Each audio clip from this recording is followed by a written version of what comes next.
Welcome, dear subscribers and curious listeners of my channel.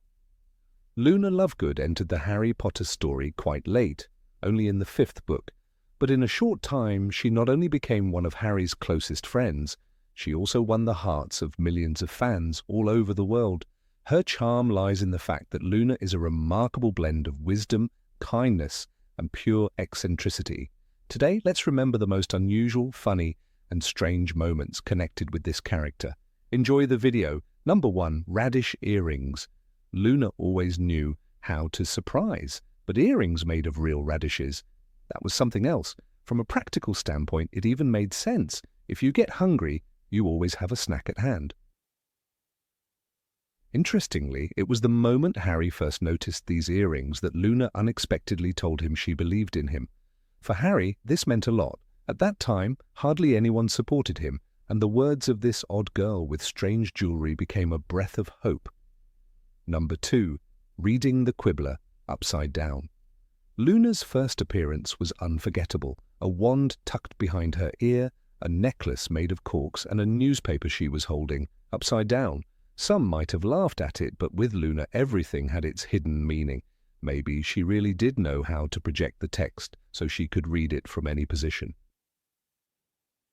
Number 3. Warning Harry about Nargles. Nargles. Mysterious creatures that apparently only Luna knew about. According to her, they lived in mistletoe, turning the traditional symbol of Christmas into a source of unease. Now every fan looking at that little branch can't help but remember Luna and her warnings. And what if Nargles really do exist? Number 4. Wearing spectre specs. A year after they met, Harry chose Luna and Neville as his companions on the train to Hogwarts. His words were simple, yet touching. "You're my friend. None of them were at the ministry. They didn't fight with me." That was when Luna showed up wearing her famous spectre specs. According to her, they helped reveal Raxperts, invisible creatures that cloud the mind. Who knows, maybe those glasses really did show something hidden.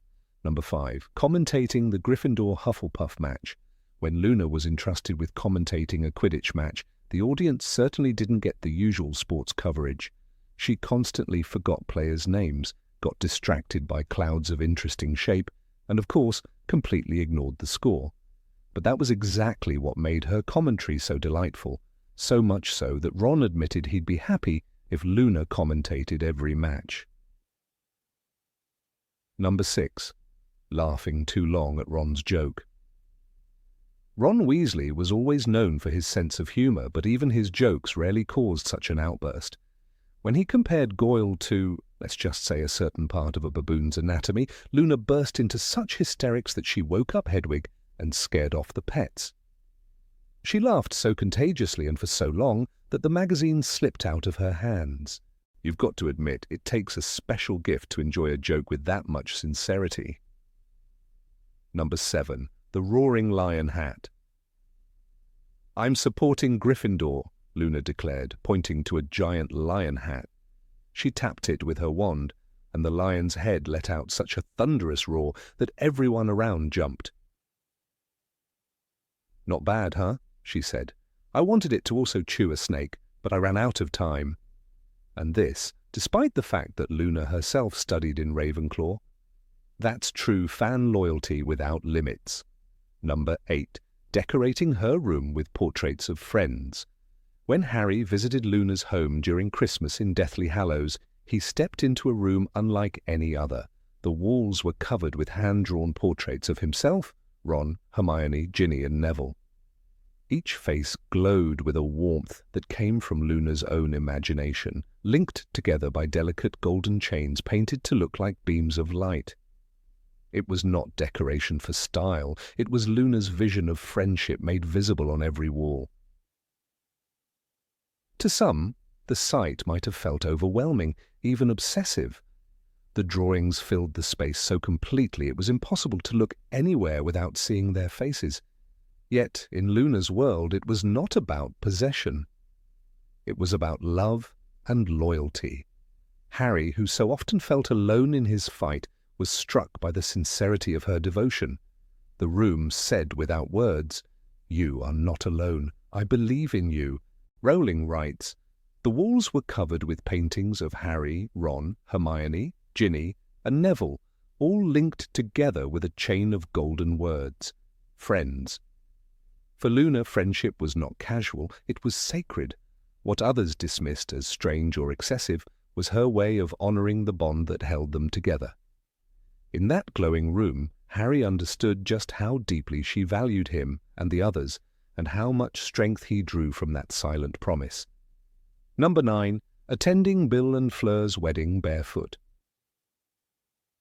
At the wedding of Bill Weasley and Fleur Delacour, every guest had arrived in their finest robes. The tent shimmered with flowers, lace, and polished shoes. Then Luna Lovegood appeared, drifting through the crowd in a dress the color of sunset.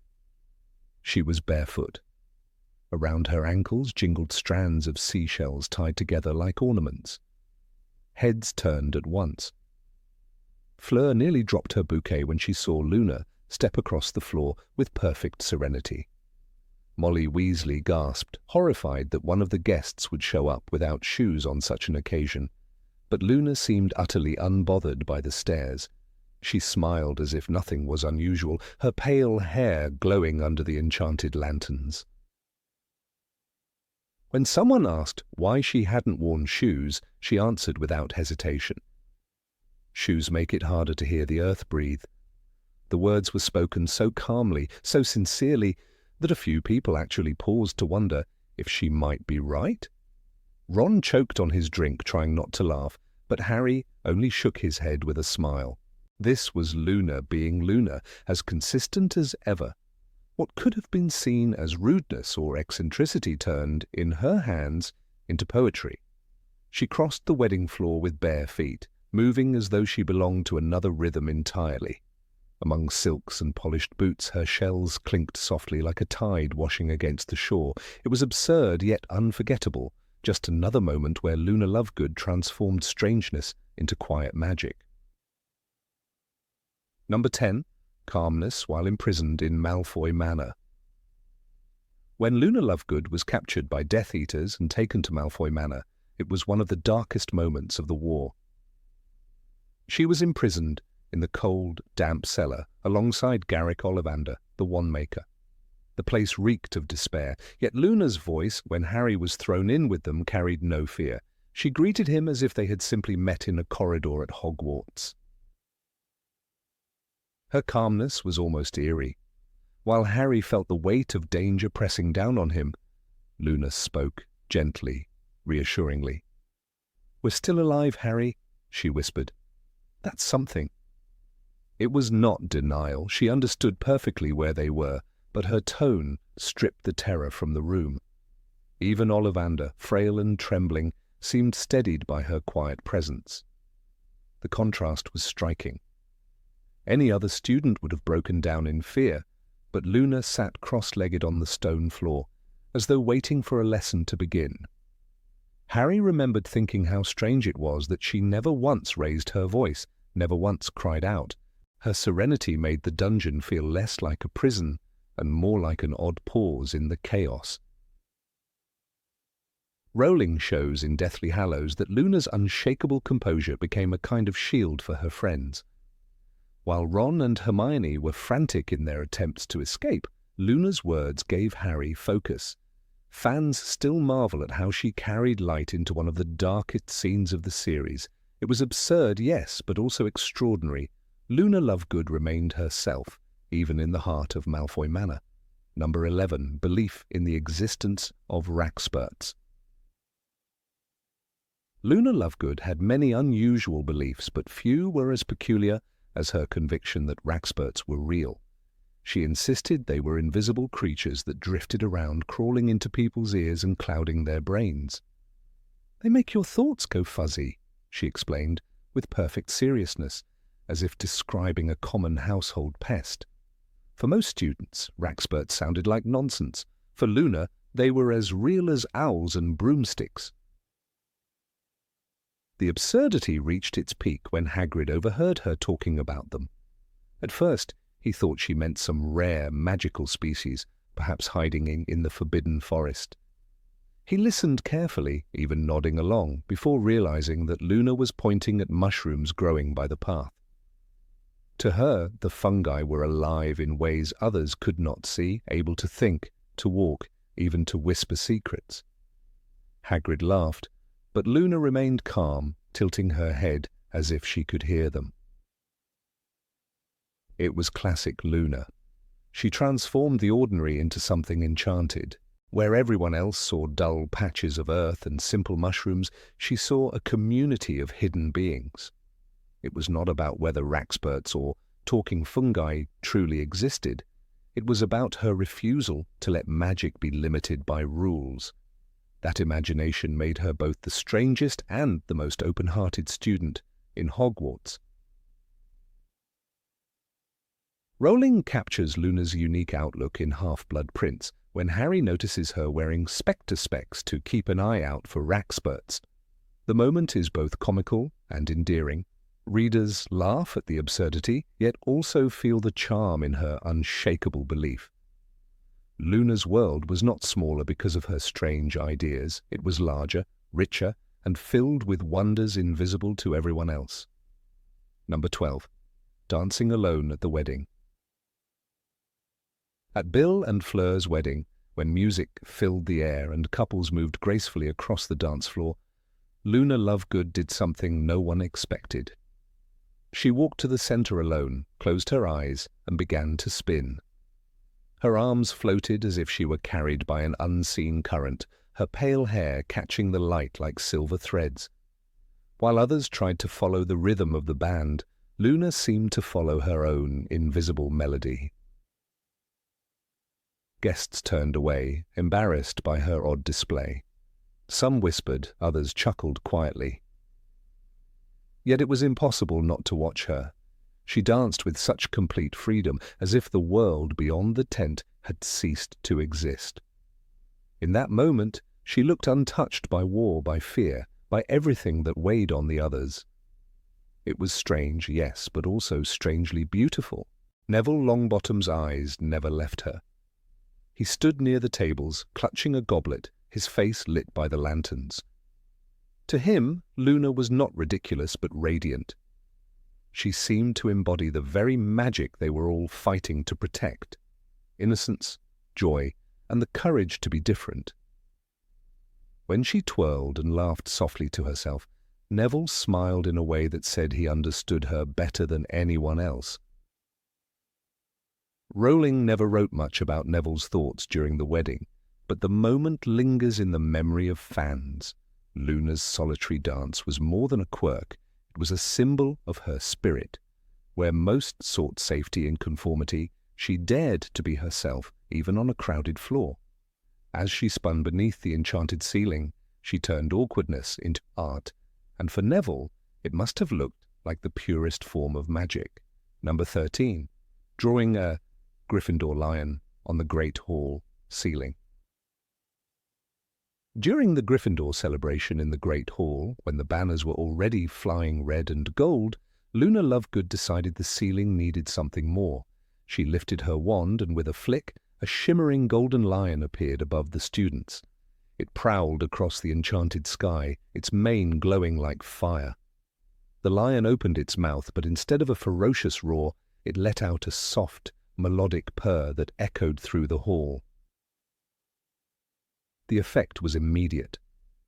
Gryffindors erupted in laughter and applause, clapping Luna on the back as if she had been one of their own housemates. Even Neville Longbottom chuckled, whispering that only Luna could make a lion sound like a kitten. Across the hall, the Slytherins glared with narrowed eyes, their pride stung by this strange parody of their rival's symbol. What was meant to intimidate came out as charming, almost tender, and that made it sting even more. For Luna, however, there was no irony. She truly believed the purring was a better form of majesty than roaring. "A lion doesn't always have to roar," she said dreamily, tilting her head toward the ceiling. "Sometimes it just needs to be at peace." That single line captured her character. Where others equated strength with aggression, she saw it in quiet beauty. Rowling never described such a moment in the books, but it fits perfectly with the Luna readers came to know in Order of the Phoenix. This scene illustrates why she was so beloved.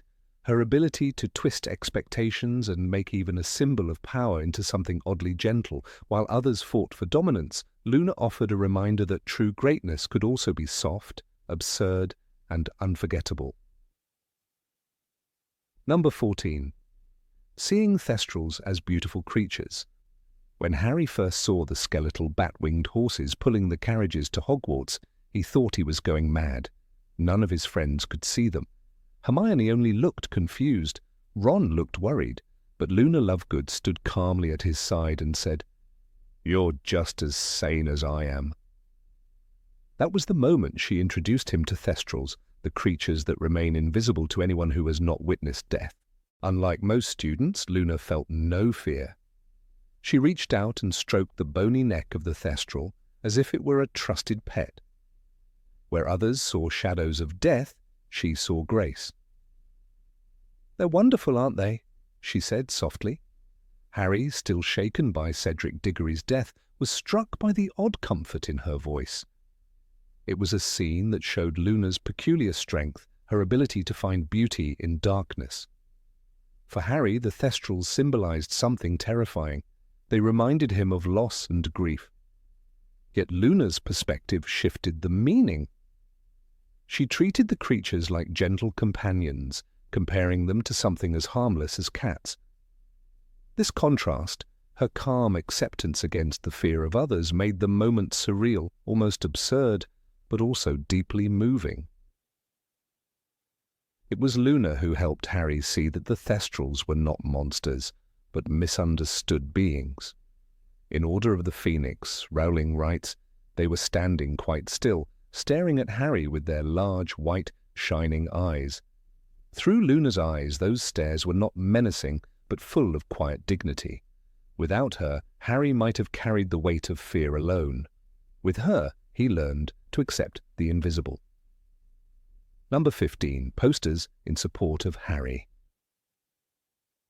Of all the oddities scattered across the pages of J.K. Rowling's Harry Potter saga, few moments capture both the charm and the peculiarity of Luna Lovegood quite as effectively as her decision to create posters in support of Harry during the final confrontation with Lord Voldemort.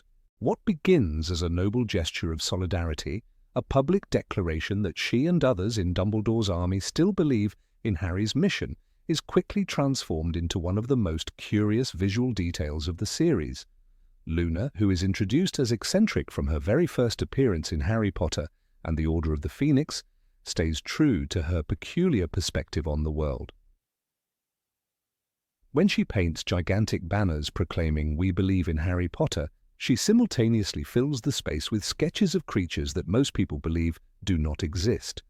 Among the swirling slogans appear narwhal-like narwhals, small insectoid figures with antennae known as nargles, and an array of wildly coloured shapes that look more like doodles from a distracted child than serious protest art.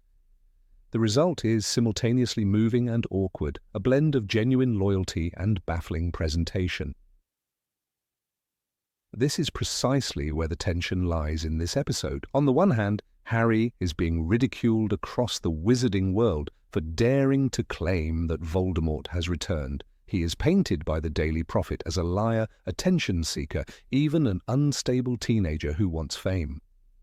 Support in such a hostile climate is rare, and Luna's bold visual statement cuts through that atmosphere of fear.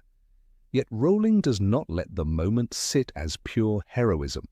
Instead, she frames it in Luna's unmistakably eccentric artistic language, forcing both characters and readers to pause between admiration and bemusement.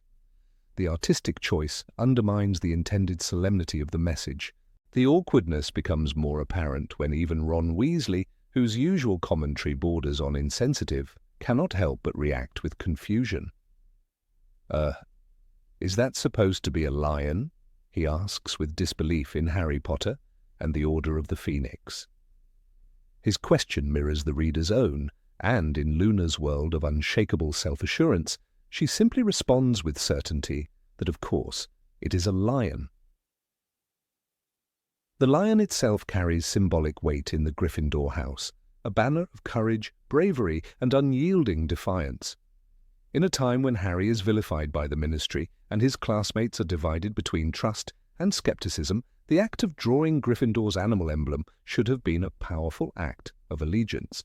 Yet Luna's rendering of the lion, unrecognizable to anyone but herself, almost turns the moment into parody. Instead of striking fear into the hearts of Voldemort's supporters or stirring the courage of Harry's allies, the distorted creature elicits laughter or confusion. There is a strange irony here. Luna, who genuinely sees the world through a lens of imagination and conviction, is unable to communicate that vision in a way that resonates with those around her. Her heart is in the right place, but her execution undercuts the potential impact of the gesture. This moment also highlights one of Rowling's most consistent techniques, placing serious events alongside whimsical or absurd details to remind readers of the messiness of real life. The rise of Voldemort, the corruption of the Ministry, the encroaching terror within Hogwarts, these are heavy themes. Yet Luna's awkward posters insert a moment of levity that resists easy categorization.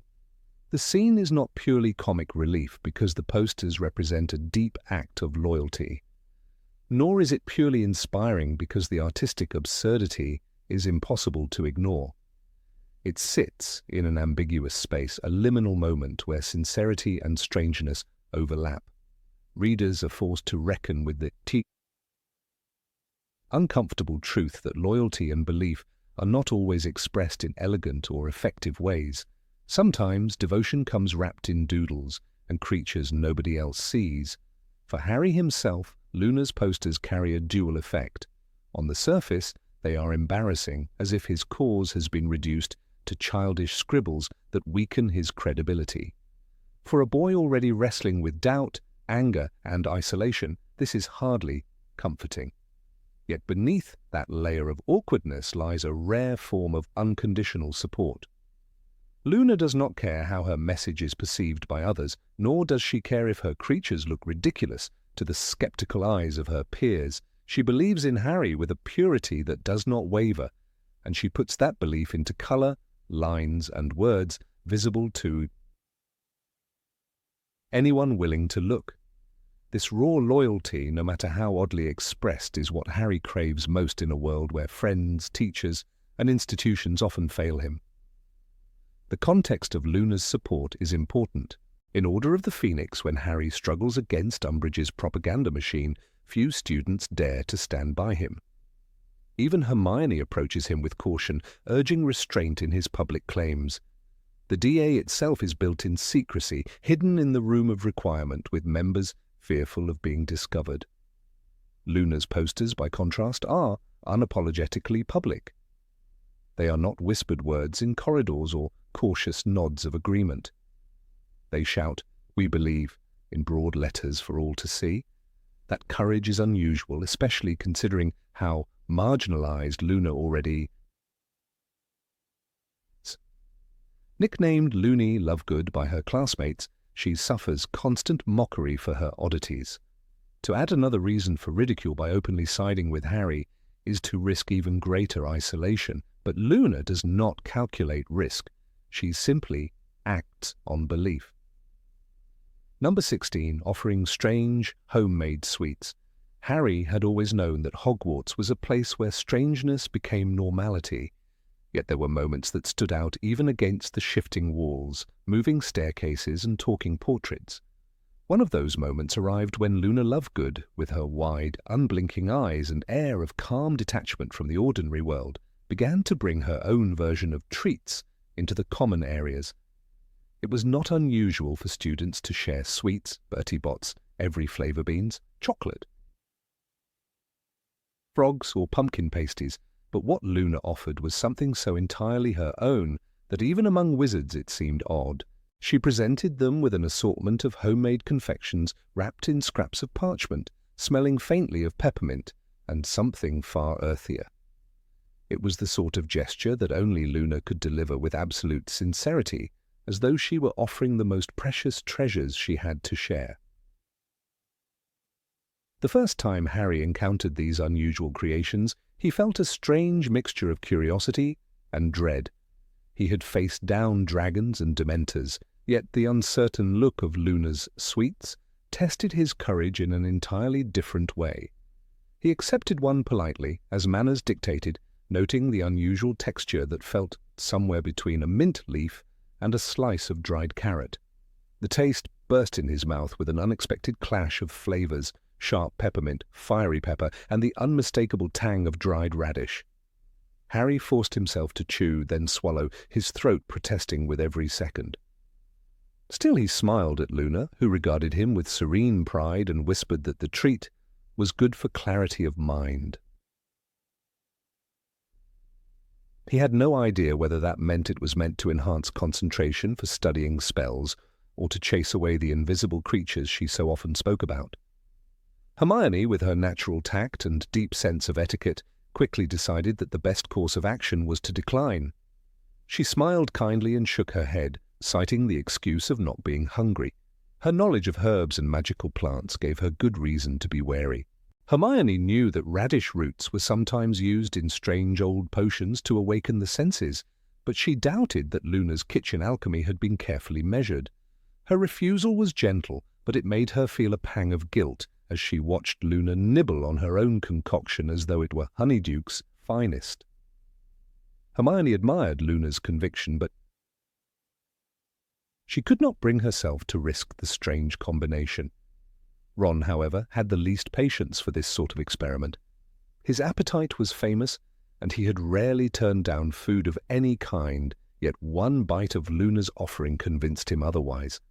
The pepper overwhelmed his tongue, making his eyes water, while the radish clung stubbornly to his teeth. He swallowed with difficulty and muttered that he would rather try one of Snape's failed potions than repeat the experience. His comment was delivered in the half-joking tone Ron often used, but the sentiment was entirely real. The memory of the taste lingered far longer than he would have liked, and he spent the next few minutes scouring his bag for a chocolate frog to erase the flavor. This peculiar moment became one of those small but unforgettable details of Hogwarts life that colored the friendships within Dumbledore's army. Luna's insistence on sharing her sweet symbolized her desire to belong, though she never openly admitted it.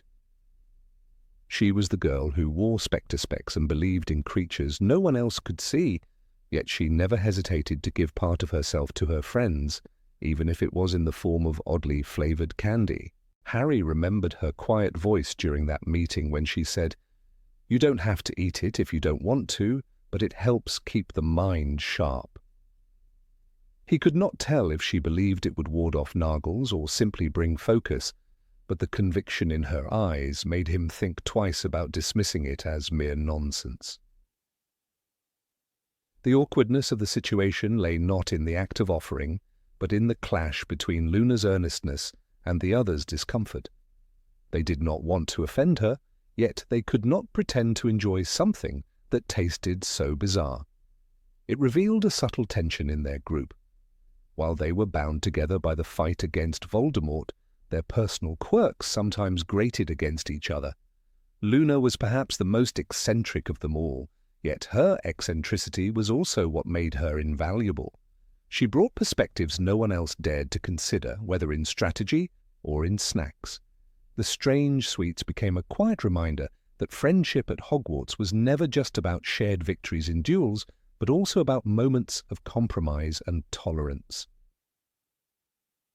In the wider context of Hogwarts food culture, Luna's experiment stood in sharp contrast to the commercial sweets of honeydukes or the traditional dishes served in the Great Hall.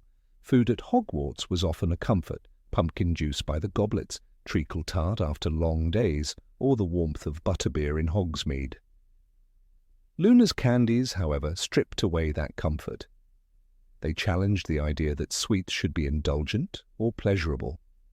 Instead, they felt more like remedies, halfway between medicine and ritual. It was an odd echo of the way old wizarding families sometimes clung to herbal traditions long forgotten by most. To the students used to sugar and delight, her gifts felt jarring. Number 17 casting a spell against rack spurts,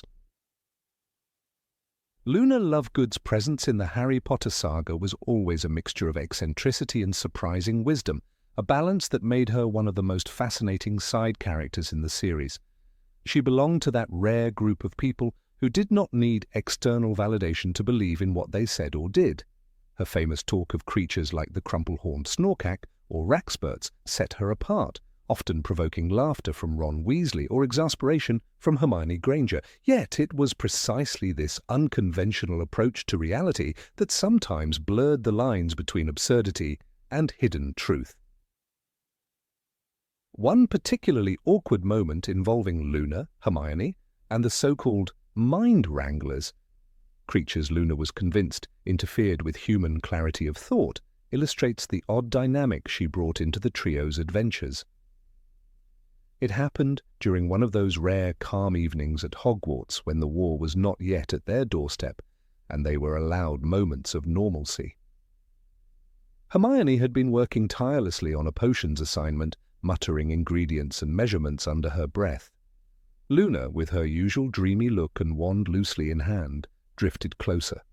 She claimed to see the faint shimmer of invisible parasites floating near Hermione's head. Luna referred to them as rackspurts in the original books, but in this retelling of the awkward episode, she insisted they had a darker, more harmful cousin called mind wranglers.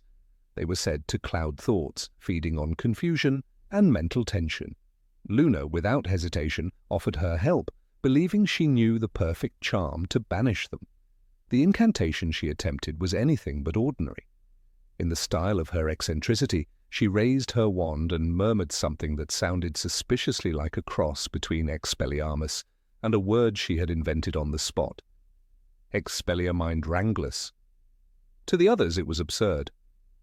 Hermione rolled her eyes, visibly annoyed at the interruption, while Ron nearly toppled off his chair, laughing at Luna's seriousness.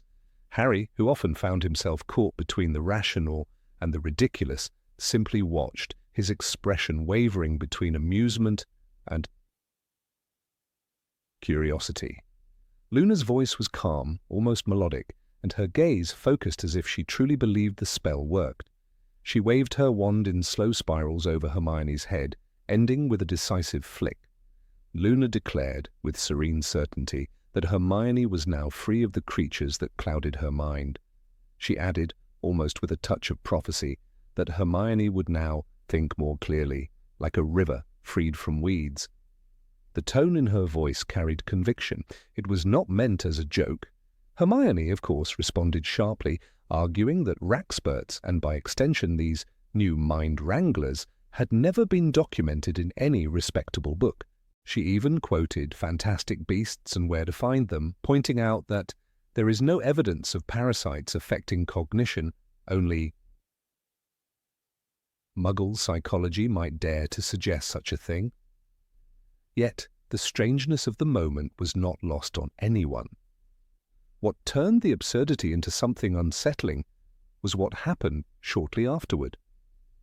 Hermione returned to her potions work, prepared to demonstrate that Luna's charm had no effect whatsoever. The assignment was unusually complicated, involving rare ingredients like jobberknoll feathers and powdered moonstone. Normally, Hermione approached such tasks with diligence but also a degree of mental strain. This time, however, she seemed strangely calm, her movements fluid, her calculations precise. She deciphered the brewing sequence at a speed that even surprised herself. She finished faster than she expected, with a potion color and consistency so perfect that Professor Slughorn later singled it out for praise. Ron, still chuckling at the memory of Luna's invented incantation, whispered to Harry that maybe Luna's nonsense had finally infected Hermione too. Harry, however, could not ignore the coincidence. He recalled Luna once saying in Harry Potter and the Order of the Phoenix, "I think they make your brain go fuzzy. I thought I felt one zooming around in my head." In that earlier scene, Luna had spoken of rackspurts, creatures no one else could see. What if, in some strange twist of magic, her invented charm had triggered a mental shift in Hermione?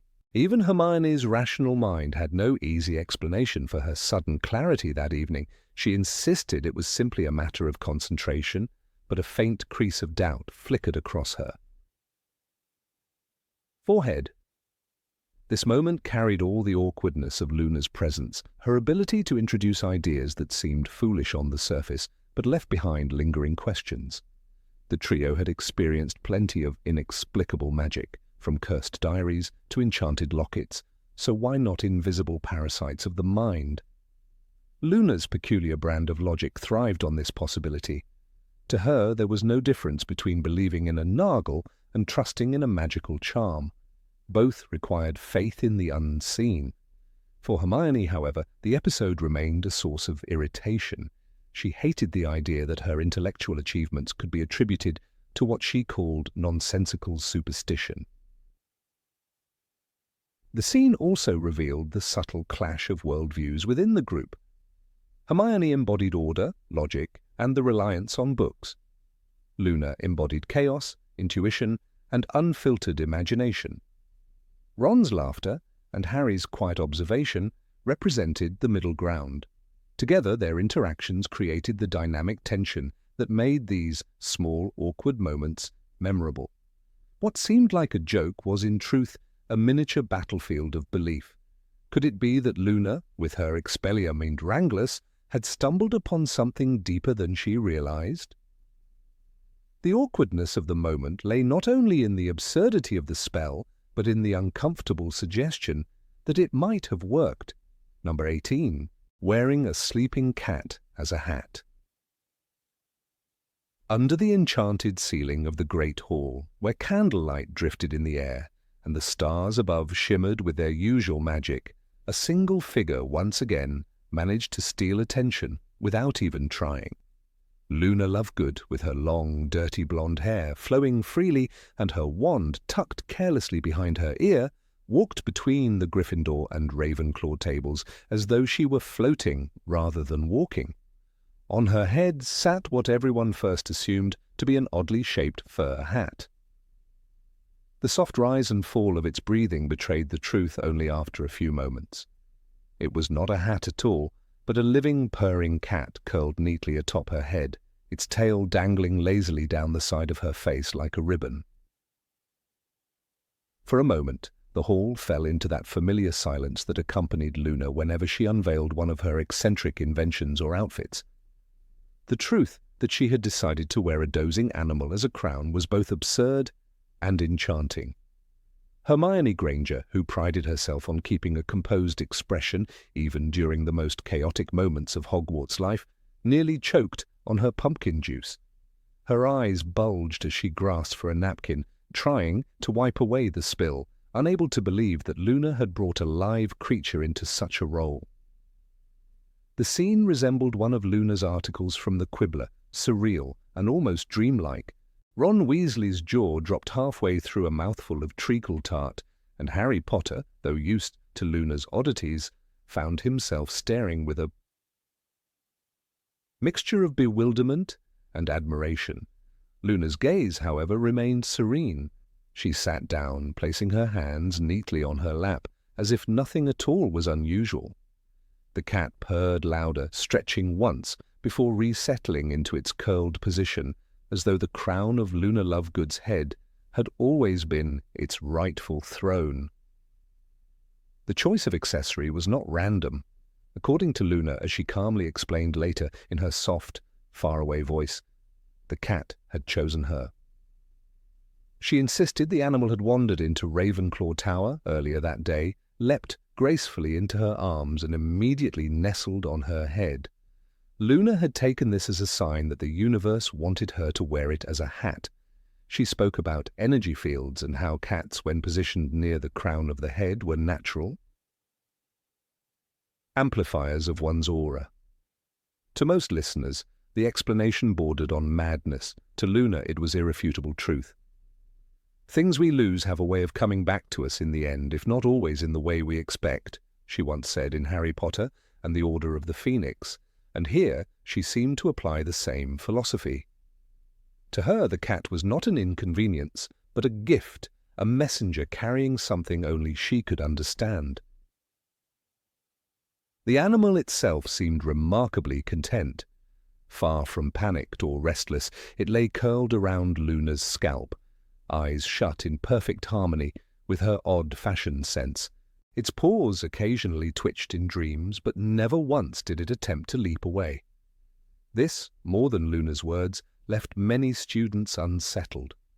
Cats were notoriously independent and hardly inclined to act as accessories. Hermione muttered something about the ethical treatment of magical and non-magical creatures, clearly on the verge of lecturing Luna on the dangers of using an animal as clothing.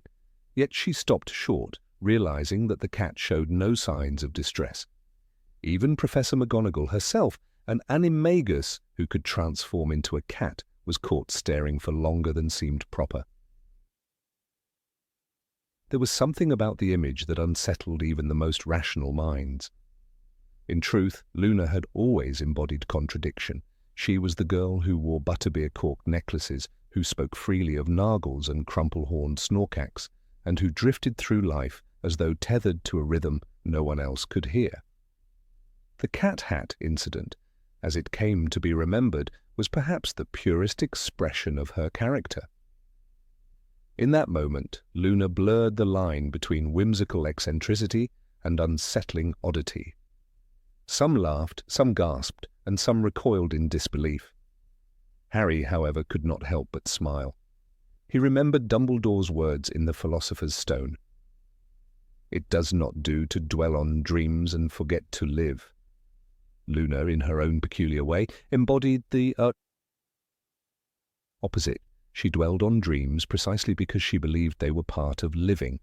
The most striking reaction came not from her peers but from the teachers. Severus Snape raised an eyebrow so sharply it looked as if it might detach from his face altogether. He said nothing, but the thin curl of disdain in his mouth was unmistakable. Professor Flitwick, however, gave a small, delighted clap, as though Luna had just performed a particularly successful spell in Charms class. Even Hagrid, seated at the staff table, seemed torn between concern and amusement, muttering something under his breath about creatures always know where they're wanted. For one evening, the usual chatter of Quidditch, homework, and upcoming exams was replaced entirely by whispered speculations about Luna's living headpiece. The absurdity of the moment carried deeper weight than first impressions suggested. Hogwarts was a school filled with danger, secrets, and the constant looming threat of Lord Voldemort's return. Students often bore the heaviness of fear alongside their studies. In that tense atmosphere, Luna's cat hat was not merely a comic interruption. It was an act of defiance against the ordinary and the expected. It was a reminder that imagination could coexist with darkness, and that even in times of looming dread, eccentricity had the power to break through the gloom. This interpretation was not lost on Harry, who saw in Luna a rare kind of courage, the courage to be herself, even when the world demanded conformity. Still, the incident did not escape criticism. Several Ravenclaw students rolled their eyes, muttering about how Luna's behavior damaged their house's reputation for intelligence and wisdom. Hermione, ever the voice of reason, privately remarked later to Harry that it was reckless and unhygienic to use an animal as a garment. She brought up her long-standing concerns about magical ethics, referencing how dangerous even a nasal cross could be if mishandled. Yet when pressed, Hermione admitted that she had never seen a cat look so thoroughly at peace. The contradiction left her conflicted. Reason told her to dismiss it as another one of Luna's dangerous eccentricities. Emotion whispered that perhaps Luna tapped into something inexplicable but true. There was also the strange matter of why the staff permitted it. Hogwarts had strict rules about pets, especially in communal spaces like the Great Hall. Cats, owls, and toads were allowed, but never as hats, necklaces, or makeshift accessories. Yet that night, no professor moved to stop her.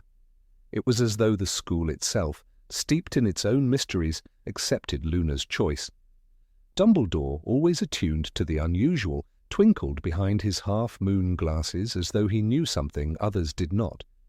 Perhaps he saw in Luna's action an echo of the school's deeper truth. that Hogwarts was a sanctuary not for the ordinary, but for those willing to embrace the extraordinary. The whispers persisted long after dinner ended. Some students claimed the cat must have been under a charm, enchanted to stay still upon her head. Others suggested it was not a real cat at all, but a transfigured object designed to mimic one.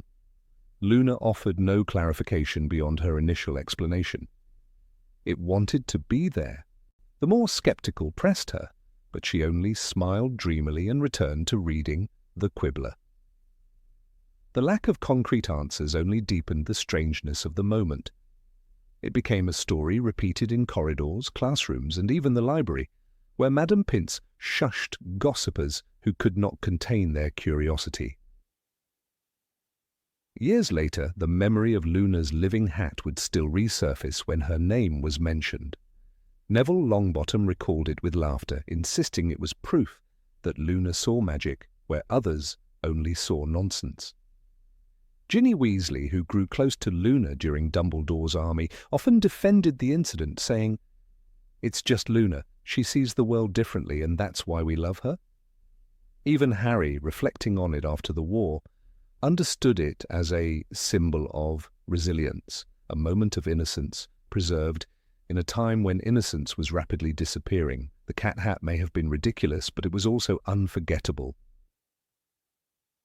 What made the scene so disarming was not just its humor, but its layered symbolism. A cat is often seen as a creature of independence and mystery, qualities that mirrored Luna herself. By allowing it to sit upon her head, she seemed to declare her alliance with the untamed and the enigmatic. In a castle filled with rules, hierarchies, and expectations, Luna's living crown was a statement that not all power came from wands or spells. Some power lay in strangeness, in daring to see magic in the ordinary, and in embracing the unexplainable without fear of ridicule. Hermione's near-choking reaction epitomized the broader divide between reason and imagination. She could not comprehend how Luna could sit so serenely under the weight of absurdity, nor how the cat could remain so placid. Yet it was precisely this dissonance that made Luna unforgettable. She unsettled the logical, baffled the skeptical, and charmed the open-minded. The cat hat, absurd as it was, became part of the Luna Lovegood legend, a reminder that in the wizarding world, not all mysteries were dark, and not all enchantments could be found in books. In retrospect, the incident encapsulated Luna's role within the broader story. She was the reminder that magic was not merely about spells and battles, but about wonder, eccentricity, and a refusal to let the world dictate what should or should not be possible. The living cat upon her head was a perfect metaphor for her spirit, unusual, inexplicable, and strangely comforting. In a world where even heroes like Harry Potter were bound by destiny and prophecy, Luna's absurdities offered freedom. She reminded everyone, in the most peculiar way possible, that sometimes the strangest moments held the deepest truths. Number 19, having long conversations with portraits. Luna Lovegood was never a girl who respected the invisible rules that structured the corridors of Hogwarts. Most students treated the portraits as tools, polite, sometimes witty, but ultimately useful only when directions were needed or when a message had to be passed from one wing of the castle to another. Harry himself, during his many wanderings, once relied on the portrait of the Fat Lady to access Gryffindor Tower, or sought advice from Phineas Nigellus Black when Dumbledore insisted on using him as a messenger. Yet for Luna, the portraits were not simply guardians of doors or talkative relics. They were friends, philosophers, and companions in the quiet hours of the evening. She would stop in a corridor where few bothered to linger, tilt her head at a frame filled with an obscure wizard in ruffled robes, and launch into a conversation as though she had known him for years. It was not unusual to see her discussing the existence of narwhals with a 17th-century warlock, or asking a painted witch whether soup tasted better when stirred clockwise. The strangeness of these conversations was not only in their content, but in their persistence. Other students might exchange a few polite words with a portrait while moving on to class, but Luna could remain in one place long enough to make even the portrait shift uneasily within its painted chair. An oft-recounted story among Ravenclaws was of Luna pausing before the portrait of Vindictus Viridian, the notorious wizard who authored Curses and Counter-Curses, and explaining, in a calm, dreamlike tone, why kindness might be a stronger force than any jinx. Students passing by whispered that Viridian appeared almost flustered, adjusting his hat repeatedly as though her words unsettled his painted dignity. This small moment, unrecorded in any textbook, showed the peculiar power Luna held, the ability to make the static figures on the walls pause in thought. What made this habit awkward was not simply the oddity of a young girl befriending pigments on a canvas, but the disruption it caused to the castle's rhythm. Professors and prefects relied heavily on the network of portraits to deliver urgent instructions. In the chaos of Harry's 5th year, when the corridors brimmed with Umbridge's decrees and the Order of the Phoenix moved in shadows, those messages became vital. There were whispers in the staff room that on more than one occasion a crucial warning was delayed because a portrait had been detained listening to Luna describe her father's latest article in the Quibbler about crumple-horned snorkax. The painted witches and wizards adored her, of course. They leaned out of their frames, eager to hear her melodic voice, but their delight in her attention often meant they neglected the more practical duties Hogwarts demanded. Professor McGonagall was perhaps the one most frequently exasperated. Known for her sharp precision and reliance on punctuality, she would often sweep through the corridors only to find a portrait absent from its usual place, its occupant instead leaning halfway into another frame to continue a debate with Luna about whether portraits possessed souls or merely echoes. McGonagall, who once said sternly, "Miss Lovegood, kindly remember that classes do not wait for idle chatter," could not understand why the Ravenclaw found it necessary to occupy so much of the castle's communication system. Luna, unbothered, merely nodded and continued to wave gently at the portraits, as though to reassure them that their company meant more than the stern words of professors. One particular example circulated among the Ravenclaws during Harry's 6th year. Late one evening, Luna was returning from the library carrying a stack of books on advanced charms when she stopped by the portrait of Dilys Derwent, the former healer and headmistress. Instead of hurrying past, as most students would, Luna spent nearly an hour explaining a recipe her mother had once made, radish and nettle soup, thickened with a pinch of powdered dittany. Dilys, flattered to be included in such a conversation, hung on every word. At that same time, Professor Flitwick had attempted to summon Dilys's portrait to pass along a message to another frame in the hospital wing regarding a student in need of treatment. The delay resulted in frustration, and Flitwick was later heard sighing that the portraits cannot perform their duties if they are forever entranced by Miss Lovegood's eccentric tales. This awkwardness highlighted a peculiar contradiction within the magical world. On one hand, the portraits were treated as essential tools for communication and tradition, yet they were also recognized as conscious beings with emotions and preferences.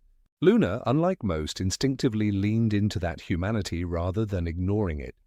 While others saw them as living signposts, she saw them as lonely remnants of once vibrant lives. Her kindness, misplaced, though it might have been in terms of practicality, revealed something the rest of the students were too hurried to acknowledge. The portraits longed to be more than ornamental relics. Luna's willingness to give them time transformed her from a nuisance into a cherished confidant, though one who unintentionally sowed chaos. The awkwardness also extended to her peers. Many students who stumbled upon Luna in mid-conversation felt uncomfortable, unsure whether to interrupt or to skirt around her. Imagine a Gryffindor hurrying to class only to find Luna standing serenely before a portrait, her silvery gaze fixed on a painted knight who was proudly describing a long-forgotten joust. The student would hesitate, feeling as though intruding upon a private exchange, despite the fact that one participant was a smear of enchanted paint. This surreal collision of the ordinary and the absurd made Luna both endearing and baffling to those around her. Harry himself once noted, in Harry Potter and the Order of the Phoenix, that Luna gave off an aura of distinct dottiness. The scene described her with radishes dangling from her ears and a dreamy expression that made others question her grasp of reality. That same quality permeated her talks with portraits. She was not insane, nor entirely oblivious. Rather, she operated on a wavelength that blurred the boundary between what was living and what was painted. It was awkward because it challenged the unspoken rule that portraits were never to be taken too seriously, lest one confront the eerie truth that they bore more than mere brushstrokes. They carried fragments of souls. The portraits themselves reacted with unexpected enthusiasm.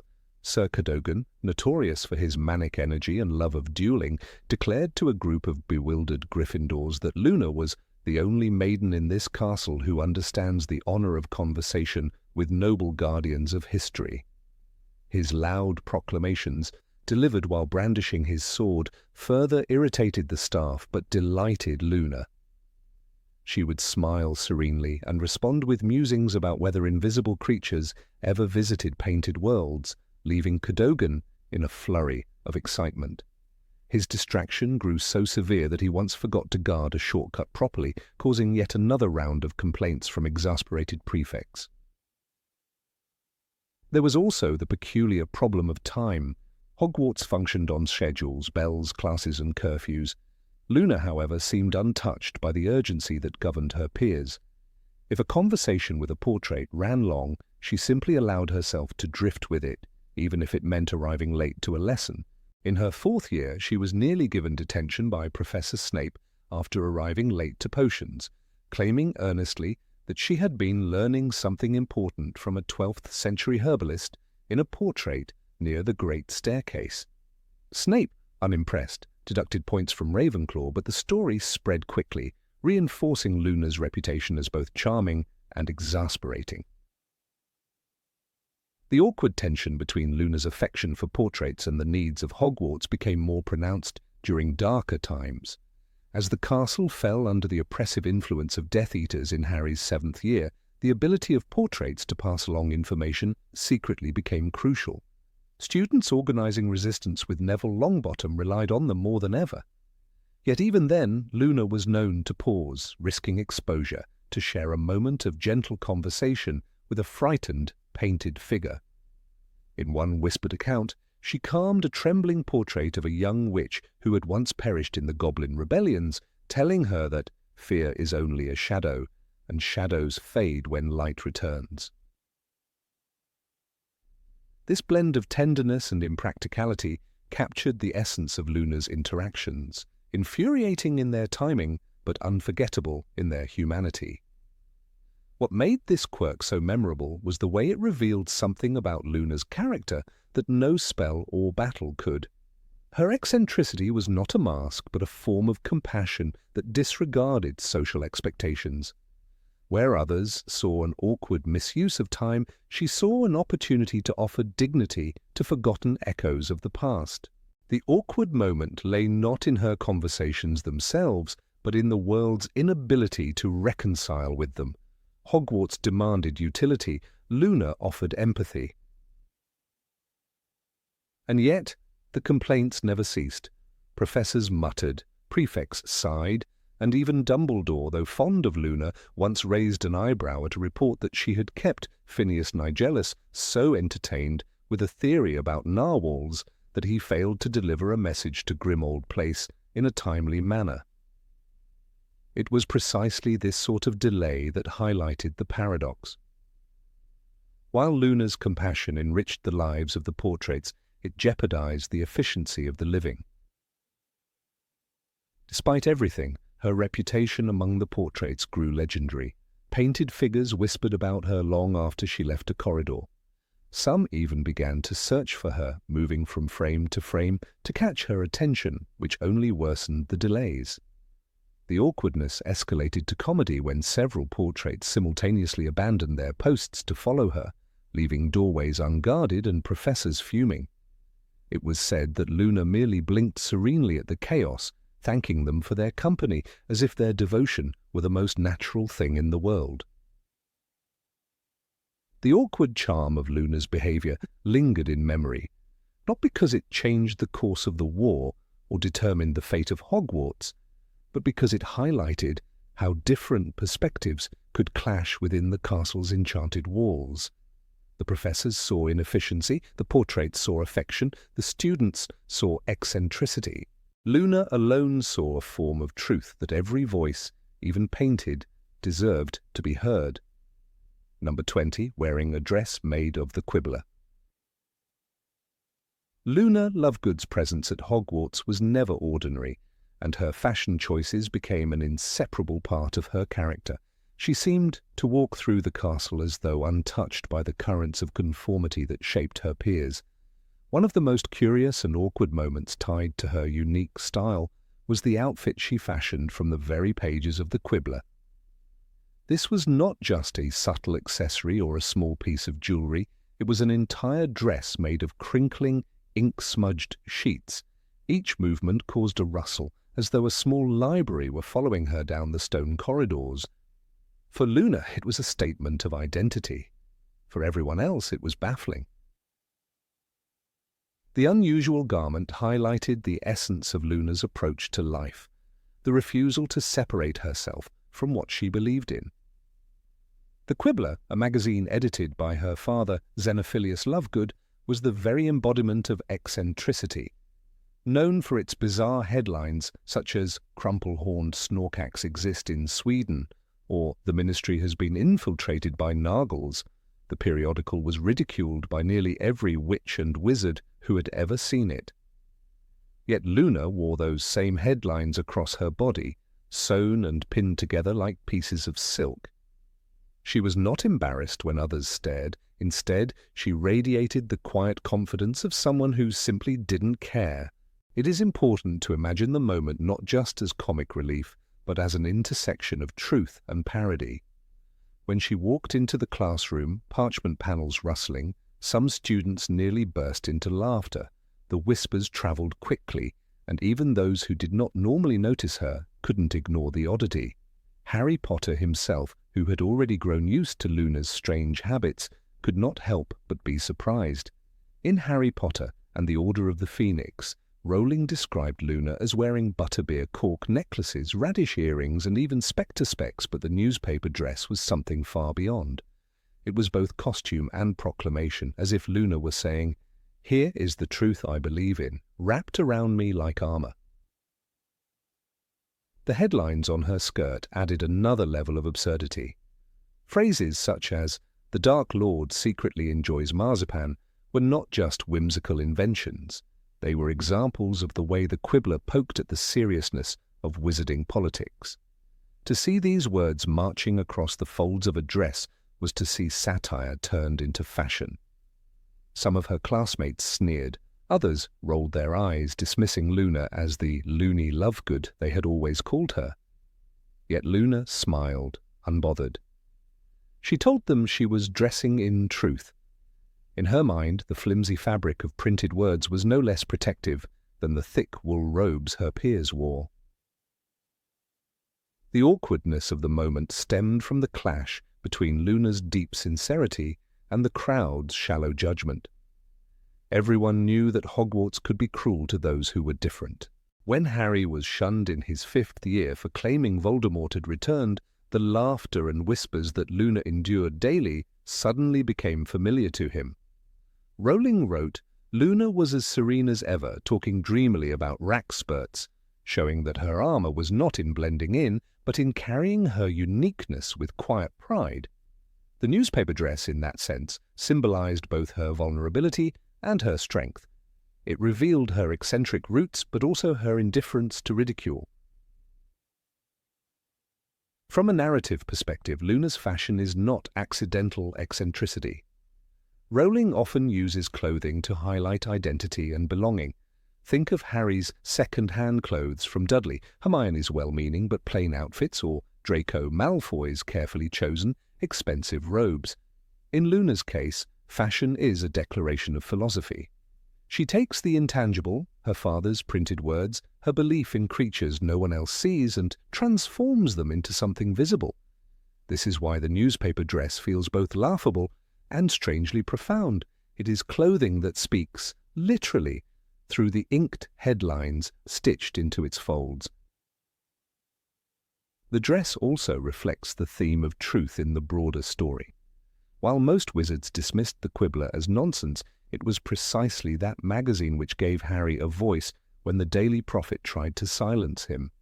In Order of the Phoenix, Hermione suggested Harry give an interview to Xenophilius, and soon his story about Voldemort's return was published. That edition of the Quibbler sold out and spread across Hogwarts like wildfire. In that context, Luna's decision to wear the paper-like clothing is almost prophetic. She becomes the living embodiment of inconvenient truths, ridiculed at first, vindicated later. One might argue that Luna's fashion sense creates some of the most uncomfortable but revealing moments in the series. Her radish earrings, her upside-down magazine reading, her spectre specs in half-blood prints, all of these are small acts of rebellion against a world obsessed with appearances. The newspaper dress, though not canonically described in the books in this form, fits perfectly into her established character. Rowling did give us a Luna who walked calmly into the Great Hall with a necklace of butterbeer corks to ward off Nargles, and who wore a lion hat that roared for Gryffindor's Quidditch team. Each of these was awkward in its own way, yet none embarrassed Luna. The discomfort always fell on those around her. The real tension lies in how her peers respond. It is worth remembering that most students at Hogwarts were children navigating a world of conformity. Cho Chang worried about reputation. Pansy Parkinson mocked others to secure her place in Slytherin. Even Neville Longbottom struggled with self-esteem until the later books. Against this backdrop, Luna's self-possession was radical. She did not try to fit in, and the more she stood apart, the more uncomfortable it made others. That is why the sight of her walking with headlines swaying on her dress seemed both comic and unsettling. It exposed the insecurity of everyone else. What makes the scene powerful, despite its absurdity, is that Luna's eccentricity foreshadows the larger truth of the story. While others mocked her, Luna was often right about people and about values. She believed in Harry when many doubted him. She stood beside him in the Department of Mysteries, casting spells against Death Eaters. She comforted him after Dobby's death, speaking with words that were deeply wise. The things we lose have a way of coming back to us in the end, if not always in the way we expect. Such lines reveal that beneath the whimsical outfits and strange beliefs was a mind both clear and kind. The awkward fashion moments serve as reminders not to underestimate her. The newspaper dress moment also symbolizes generational inheritance. Luna's father, Xenophilius, raised her to see the world differently. His eccentric magazine was mocked, yet he instilled in her the courage to embrace the unconventional. Wearing the paper of the Quibbler was not just a personal whim, it was an act of loyalty to family. In a series where family bonds, Harry's longing for his parents, the Weasleys' warmth, Draco's pressure under Lucius, are central, Luna's clothing becomes an echo of paternal influence. It shows her refusal to hide her origins even when others mock them. It is also worth considering how the awkwardness of this moment contrasts with the darker atmosphere of the series. By the time such eccentric fashion appears, the shadow of Voldemort looms heavily over Hogwarts. The return of the Dark Lord, the tension of the Ministry's denials, the punishments of Dolores Umbridge, all create a climate of fear. In that setting, Luna's whimsical dress is both comic relief and silent protest. It breaks the monotony of fear, reminding the reader that not all resistance is grim. Sometimes resistance is as simple as wearing truth across your chest while the world insists on lies. What lingers after analyzing Luna's fashion is not the ridicule she faced, but the impression she left. The awkwardness of her outfits is remembered precisely because they clashed with expectation. But within that clash was a lesson that authenticity often appears strange to those unwilling to see beyond the surface. Luna never intended to be stylish in the conventional sense. Her style was not about appearance, but about meaning. Whether through a roaring lion hat or a crinkling dress of inked pages, she embodied the idea that clothing could express more than wealth or popularity. It could express belief.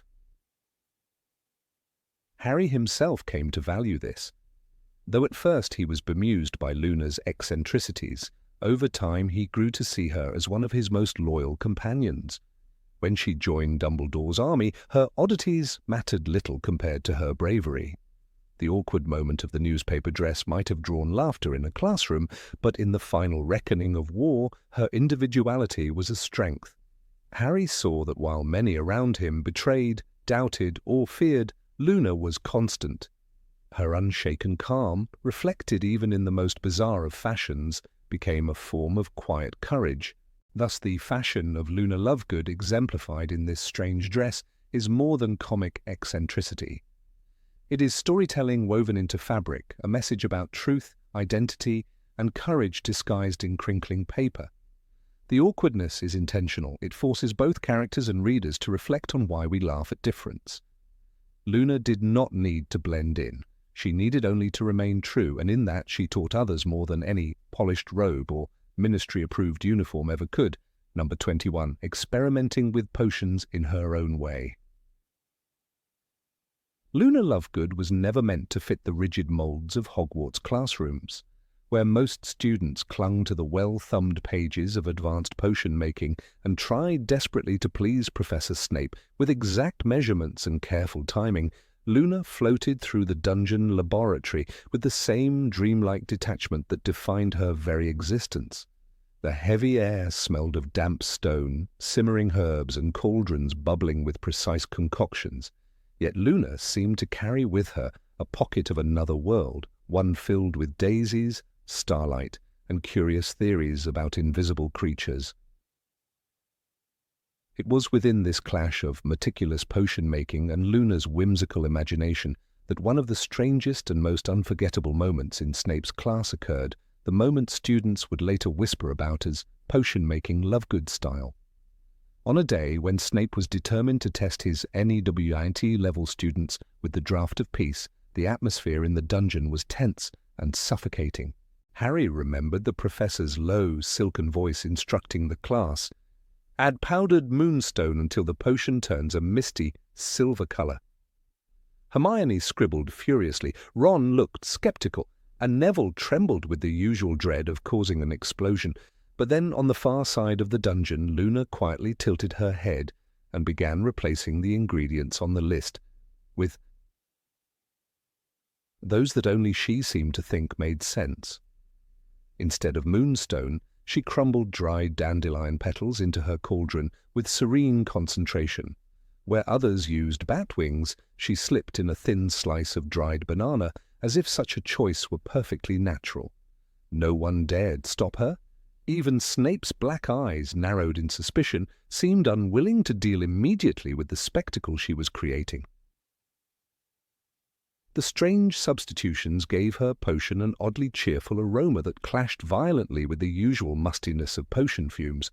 Harry, distracted from his own attempt at following instructions, noticed that Luna's cauldron released a faint golden mist instead of the shimmering silver fog Snape had demanded.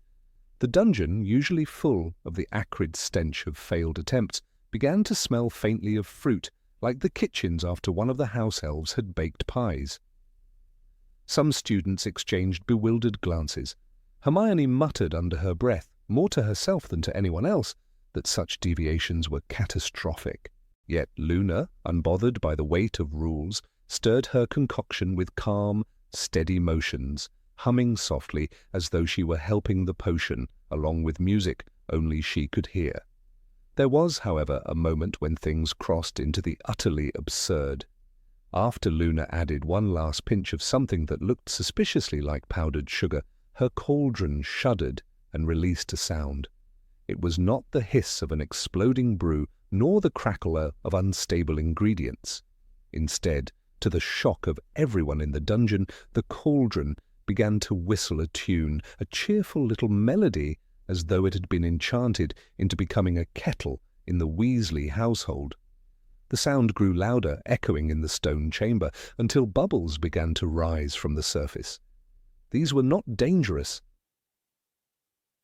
Chemical bubbles ready to burst into poisonous gas, but shining, rainbow-tinted soap bubbles that floated into the air with graceful slowness. Each bubble drifted above the students' heads before bursting with a faint pop that released the pungent smell of garlic into the room. The class erupted into uneasy laughter, mixed with disgust. Lavender Brown squealed when one of the bubbles burst above her parchment, leaving behind a sticky smear. Seamus Finnegan swatted at the floating orbs, muttering about hexes. Ron ducked when one hovered near his head, only to gag as it burst with the unmistakable odour of garlic bread left too long in the oven. The spectacle was so bizarre that even Harry found himself torn between amusement and shock. He could not help but remember the line from Harry. Potter and the Order of the Phoenix. Luna had a way of making everyone feel as though the extraordinary was ordinary. And here, in Snape's dungeon, the extraordinary had arrived in the form of singing cauldrons and garlic-scented bubbles. Professor Snape's reaction, however, was anything but ordinary. His face, usually a mask of cold disdain, contorted with visible effort as he struggled not to unleash his fury. His lips tightened into a thin line, his dark eyes flashing with the fury of a man who had spent decades perfecting the exact science of potion-making. His long black robes swirled behind him as he descended upon Luna's workbench. He inhaled sharply as another bubble popped near his nose, forcing him to endure the garlicky stench that now clung to the dungeon like a curse. Students held their breath, waiting for the explosion of words that would surely follow. Snape had banished Neville countless times for less, after all. And yet, strangely, he did not immediately expel Luna. Perhaps it was the surreal nature of the scene, perhaps it was the sheer absurdity that left him momentarily speechless, but for one fragile moment the dungeon hovered between terror and laughter. Harry remembered Snape's voice when it finally came, quiet and venomous. Though the books never recorded this exact incident, the echo of his tone could be imagined from Half-Blood Prince when he barked, "You have poisoned my subject's cauldron with your incompetence." Here, though, he did not use the word incompetence. Instead, he fixed Luna with a stare that was part bewilderment, part grudging fascination. The entire room seemed to wait for him to demand her dismissal, to order her to pack her books and never return to the dungeon again. Yet Luna, gazing back at him with her protuberant silvery eyes, simply looked untroubled, as though garlic-scented soap bubbles were the most natural consequence of her creativity. The strangest thing about that day was not only the spectacle itself, but the way it exposed the sharp contrast between the world of Snape and the world of Luna. For Snape, potions were a discipline of control, a way to impose order upon chaos, to extract power from the hidden properties of ingredients. For Luna, potions became an extension of imagination, a canvas on which to paint with unexpected colors. To her, a bat's wing and a banana slice were not opposites, but possibilities. The dungeon, cold and strict, clashed with her eccentric warmth, and, for a fleeting moment, everyone in the class saw that potions could be more than fear and precision. They could be strange, unpredictable, and even whimsical. It is worth remembering that Luna's personality had always embraced this contradiction.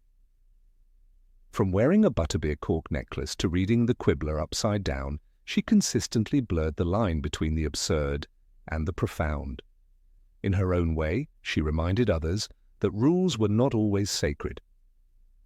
"Things we lose have a way of coming back to us in the end," she once told Harry, words filled with quiet wisdom disguised as simplicity.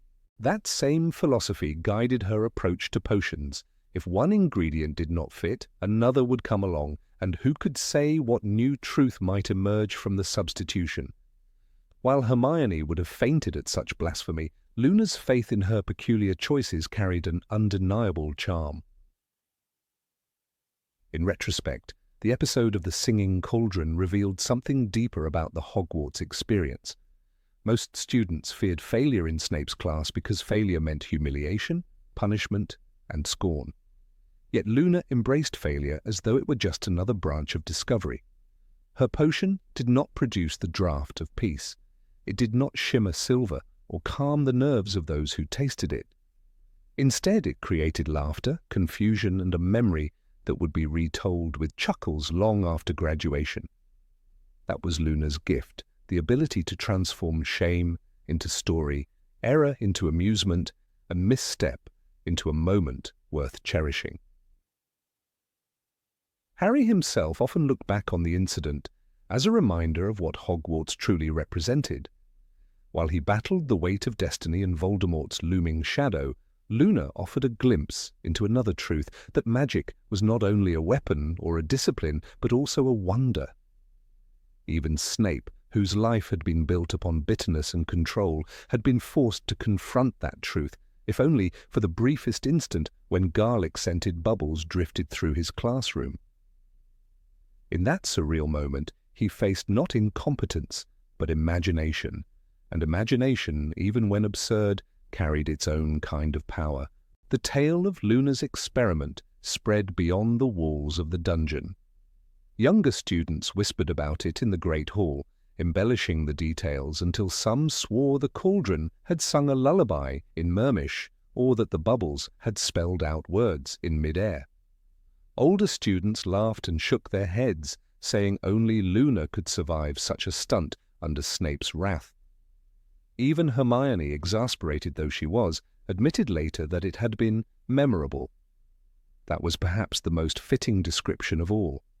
In a school built on memorization, discipline, and precision, Luna's errors became unforgettable because they were alive with personality.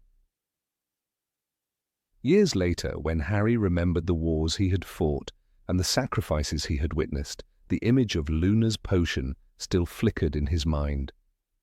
It was not because of its scientific value, there was none, but because it symbolized resilience.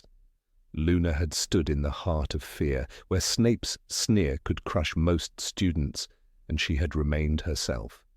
In the garlic bubbles and strange melodies, Harry saw a lesson as important as any spell, that courage was not only standing up to enemies or following orders, but also daring to be different in the face of conformity. Luna had dared, and in her daring, she had given Hogwarts something it did not know it needed: joy. Thus the memory of that class lived on, recounted in common rooms and in laughter-filled retellings long after Luna and her peers had left Hogwarts behind. It became one of those peculiar legends that defined the school, as integral as the ghosts or the moving staircases.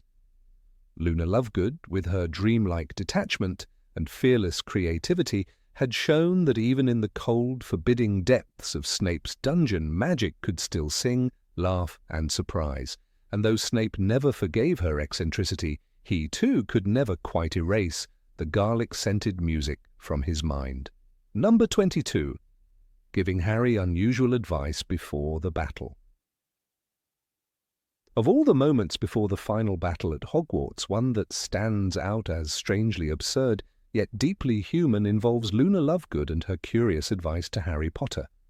In the middle of chaos, when fear was pressing down on everyone, Luna reminded Harry of something entirely nonsensical. She told him that if the fear became unbearable, he should think of the Nargles. These imaginary creatures, often mentioned by Luna but never seen or acknowledged by anyone else, became her way of cutting through the suffocating dread.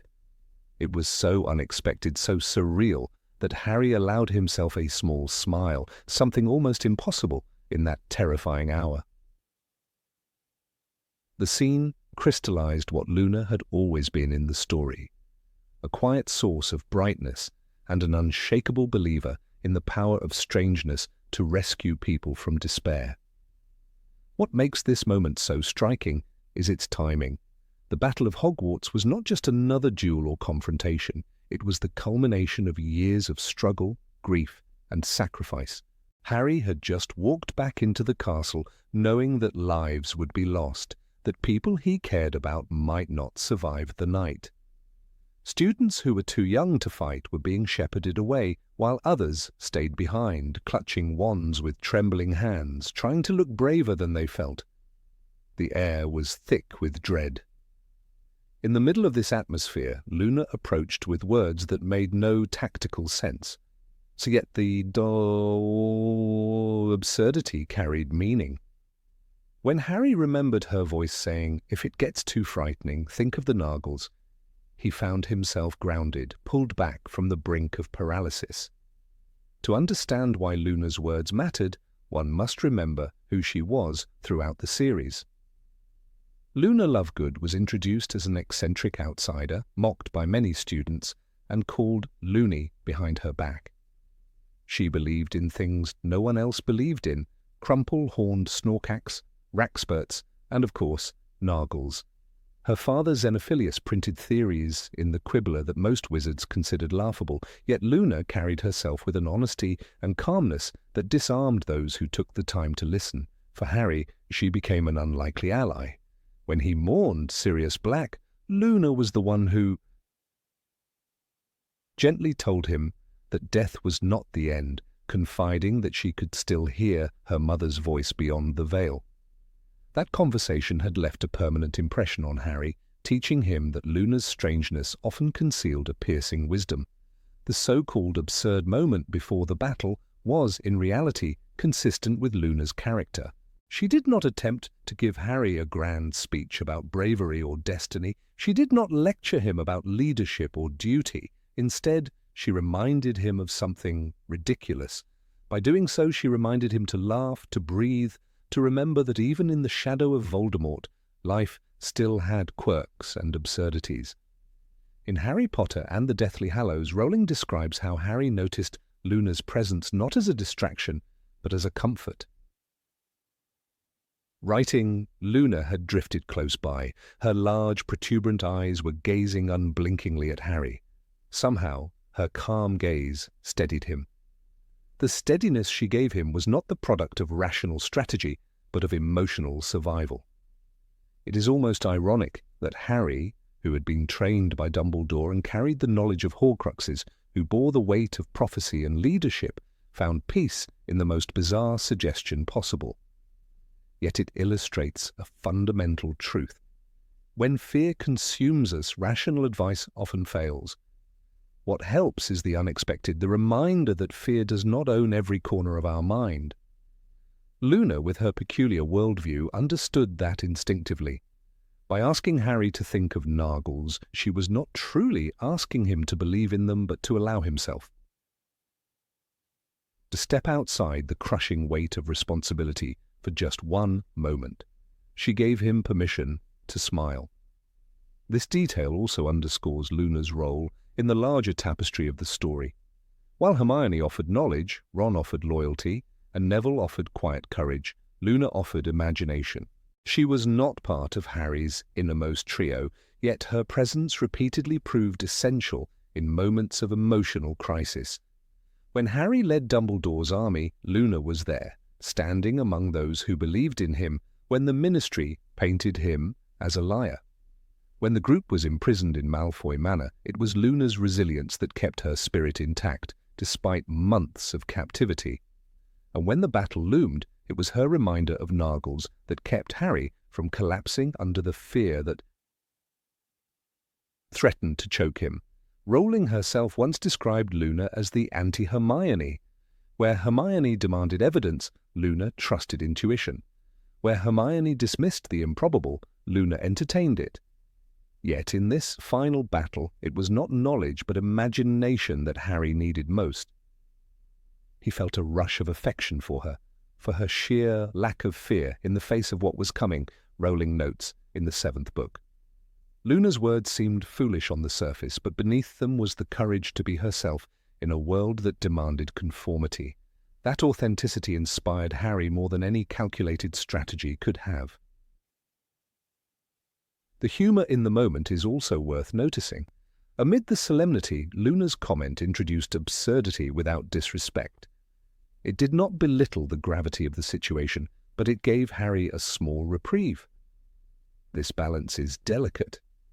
Too much absurdity would have undermined the stakes. Too much solemnity would have suffocated the characters. Luna walked that line effortlessly. Her imagination was never cruel or mocking. It was whimsical, childlike, but never condescending. Harry's smile in that moment was not because he dismissed her, but because he understood that she was offering him a gift, however strange. It is easy to dismiss this as comic relief, yet it reveals something profound about human psychology in times of crisis. Soldiers in real wars often report that absurd jokes or strange rituals kept them sane in trenches and battlefields. Humor, even when illogical, acts as a lifeline against despair. Luna embodied that instinctive human need. Her nargles became a symbol of resilience, not because anyone believed in them, but because they represented the refusal to let fear dominate every thought. The contrast between Luna and other characters in the same moment is telling. Hermione might have urged Harry to remember spells or strategies. Ron might have tried to reassure him with loyalty and humor of a more grounded kind. Neville might have spoken of standing up to evil, even if it meant death. All of those contributions were valuable, but Luna's contribution was unique. She reminded Harry of something beyond the rational world. In doing so, she gave him something the others could not, a brief escape, a reminder that reality was not just defined by Voldemort's shadow. The strange brilliance of Luna's advice also lies in the fact that Harry did not laugh at her. He did not roll his eyes or dismiss her. Instead, he let himself be affected. That was the essence of his growth as a character. In his younger years, Harry might have ignored Luna's words as silly nonsense, but after years of suffering, he had learned to appreciate the small mercies of life. The fact that he allowed himself to smile revealed how much he valued her presence.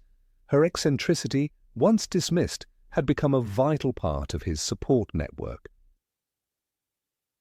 Looking at the arc of the story, one could argue that Luna's words were part of the hidden strength that kept Harry moving forward. As he prepared to walk into the Forbidden Forest to face Voldemort, carrying the Resurrection Stone and hearing the voices of his parents, Sirius and Remus, he was surrounded by death. Yet in his heart there remained the memory of Luna's odd lightness, reminding him that even when walking to his own end, life could still contain absurd beauty. It may be a stretch, but perhaps the Nargles kept him company in some corner of his mind when he took those final steps. The so-called nonsensical advice also ties into one of the central themes of the series, that strength comes from unexpected places. The wizarding world, with all its power, spells and curses, was ultimately saved not by sheer magical might, but by courage, love, and the refusal to surrender to despair. Luna, the girl who believed in imaginary creatures, embodied that theme. Her presence at the battle was not about casting the most powerful spells, but about giving hope in the unlikeliest of ways. When Harry thought of her words, he was reminded that not everything Voldemort represented, fear, control, conformity, could win. There is a haunting beauty in imagining that Harry carried Luna's words with him through the chaos of the battle. As giants clashed, spells lit up the sky, and screams echoed through the corridors of the castle, perhaps Harry remembered that somewhere in Luna's mind Nargles existed, and if they existed, then fear did not have to be absolute. That small absurdity created space for courage. It gave him what Dumbledore always insisted was his greatest strength, the ability to find light even in darkness. Ultimately, Luna Lovegood's strange comment before the Battle of Hogwarts remains one of the most unusual yet important moments in the saga. It showed that even nonsense has value when delivered with sincerity and love. It showed that Harry did not need only warriors and strategists around him, but also dreamers. And it showed that sometimes the best way to defeat fear is not with reason, but with absurdity. In Luna's world, Nargles were always there, hidden but persistent. In Harry's world, fear was always there too. Her reminder was that if one could think of the first, then the second lost its total power, and that, in its own peculiar way, was a kind of magic greater than any spell. Number 23, wearing protective bracelets against dark magic. Luna Lovegood entered the story of Harry Potter like a dreamlike figure drifting through the haze of Hogwarts corridors. Her presence was always marked by oddities, whether a necklace of butterbeer corks or radish-shaped earrings that swayed as if alive. Yet among her most memorable quirks were the bracelets and trinkets that covered her wrists. These hand-woven baubles, coloured threads bound in strange knots, were described by her as protective charms, each one linked to some obscure magical ailment or creature. The oddity of this detail rests in how Rowling constructed a world where charms, curses, and counterspells had clear magical rules, yet Luna carried a personal arsenal of talismans that belonged less to the logic of Hogwarts and more to the folklore of eccentric superstition. The tension between her whimsical faith and the rigid framework of established spellcraft is where the humour and the awkwardness lies. The bracelets, known in the Muggle world as friendship bracelets or simple beadwork, transformed in Luna's hands into talismans that shielded her from forces no one else believed in. She once pointed to one and calmly remarked that it held a charm against the gulping Plimpy, an aquatic nuisance described in the Quibbler. To Harry, Ron and Hermione, these words were little more than the eccentric ramblings of her father's magazine brought to life. But Luna's serene certainty gave them the texture of truth, even when they contradicted the known magical canon. In Harry Potter and the Order of the Phoenix, she tells Harry, "My father's magazine is the only one who will print the truth," a statement that perfectly echoes her attitude toward the trinkets on her arms. Truth was subjective, but in Luna's world, belief itself was a kind of shield. Ron's bewilderment at her claims became a running motif. His practical Gryffindor instincts clashed with Luna's whimsical view of magic. When she explained that one bracelet kept away the goblin measles, a supposed disease no one had ever studied, Ron's response was dismissive silence, punctuated by incredulous looks. The humour, however, reveals a deeper awkwardness. Rowling constructed a magical universe already dense with creatures, curses, and counter-curses, but Luna expanded it with folklore that existed outside the rules. This left readers torn between laughing at her silliness and wondering if her nonsense might actually hold some hidden truth. Was goblin measles a parody of magical plagues, or was it simply Rowling's device to underline Luna's eccentric faith in things unseen? The problem grows sharper when placed alongside the real threats of the series. Dark curses like the Cruciatus Imperius or Killing Curse could only be resisted with immense magical skill or ancient protections. Yet Luna adorned herself with thread and beads, declaring them defences against forces as dark and deadly as those Harry faced in the Department of Mysteries. The contrast produces a sense of imbalance, almost a flaw in the narrative's tone. When Harry's survival often depended on his wand and the full force of Dumbledore's protection, Luna's bracelets appear childishly inadequate, yet she parades them with the confidence of a prophet. The awkwardness, then, is not just in Luna's eccentricity, but in how it coexists with the brutal realities of Voldemort's war. It is important to note that Rowling's world consistently emphasized symbols of protection that worked, whether the sacrificial magic of Lily Potter, the Fidelius charm protecting Grimmauld Place, or the Patronus that Harry mastered against Dementors. These were ancient, codified, and undeniably effective. Luna's bracelets, by comparison, are empty gestures. They are superstition dressed as talismanic power. Yet this is where Rowling deliberately muddied the waters. The author often allowed Luna's strange assertions to be dismissed as comic relief, but every so often the odd girl from Ravenclaw was right. Thestrals were invisible until one witnessed death. The Hallows were dismissed as fairy tales until they were revealed as historical artifacts. This pattern forces the reader into an uneasy position. If Luna's nonsense sometimes proves true, then what do we make of the goblin measles? The bracelets themselves become metaphors for this uncertainty. Woven threads carrying the weight of belief suggest that magic in the wizarding world is not only about incantations and wands, but about the acceptance of unseen forces. The awkwardness lies in the inconsistency. In every other instance, ruling demands precision. A mispronounced spell can backfire. A potion brewed incorrectly can poison. But Luna's bracelets require no spell work, no training, and yet she insists on their efficacy.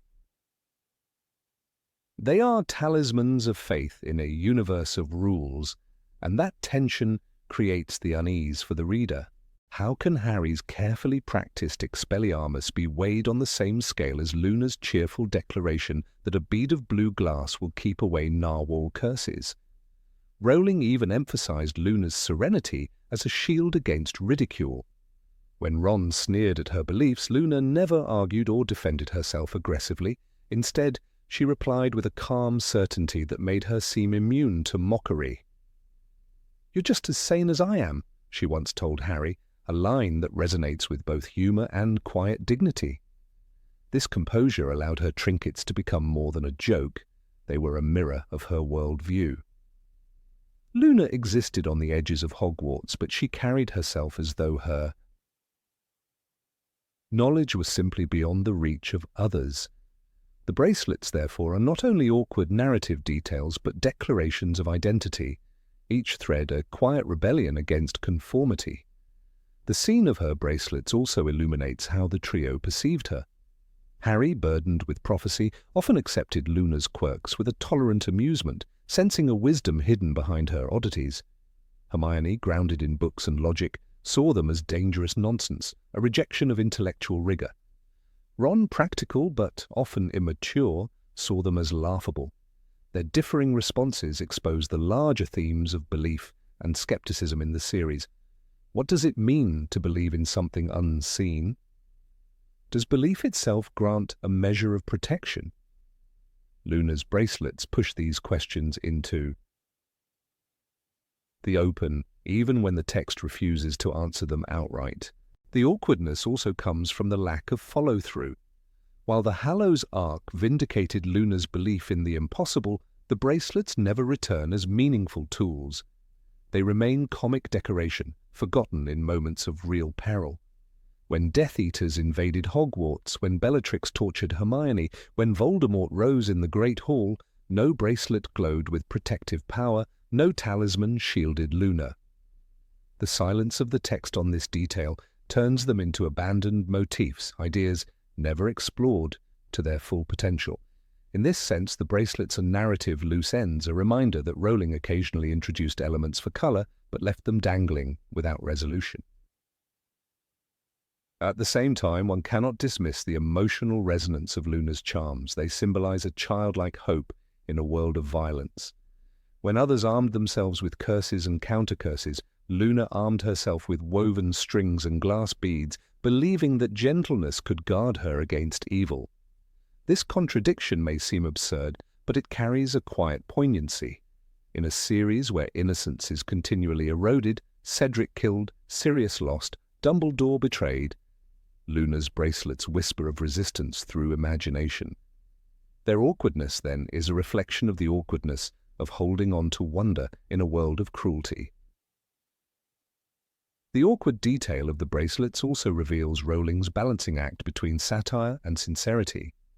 The goblin measles remark is not meant to establish canon, but to lampoon the superstition that clings even to rational societies.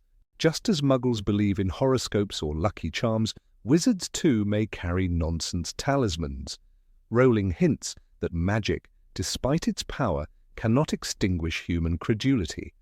Luna becomes the embodiment of this, her wrists clinking with the weight of irrational hope.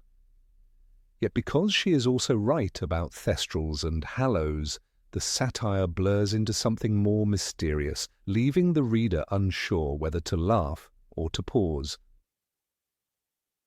Another layer emerges when one considers that Luna's belief in talismans connects her to a folkloric tradition older than Hogwarts. In many cultures, beads, knots, and charms were believed to hold protective power. Rowling, who drew heavily from myth and folklore, infused Luna with this ancient resonance.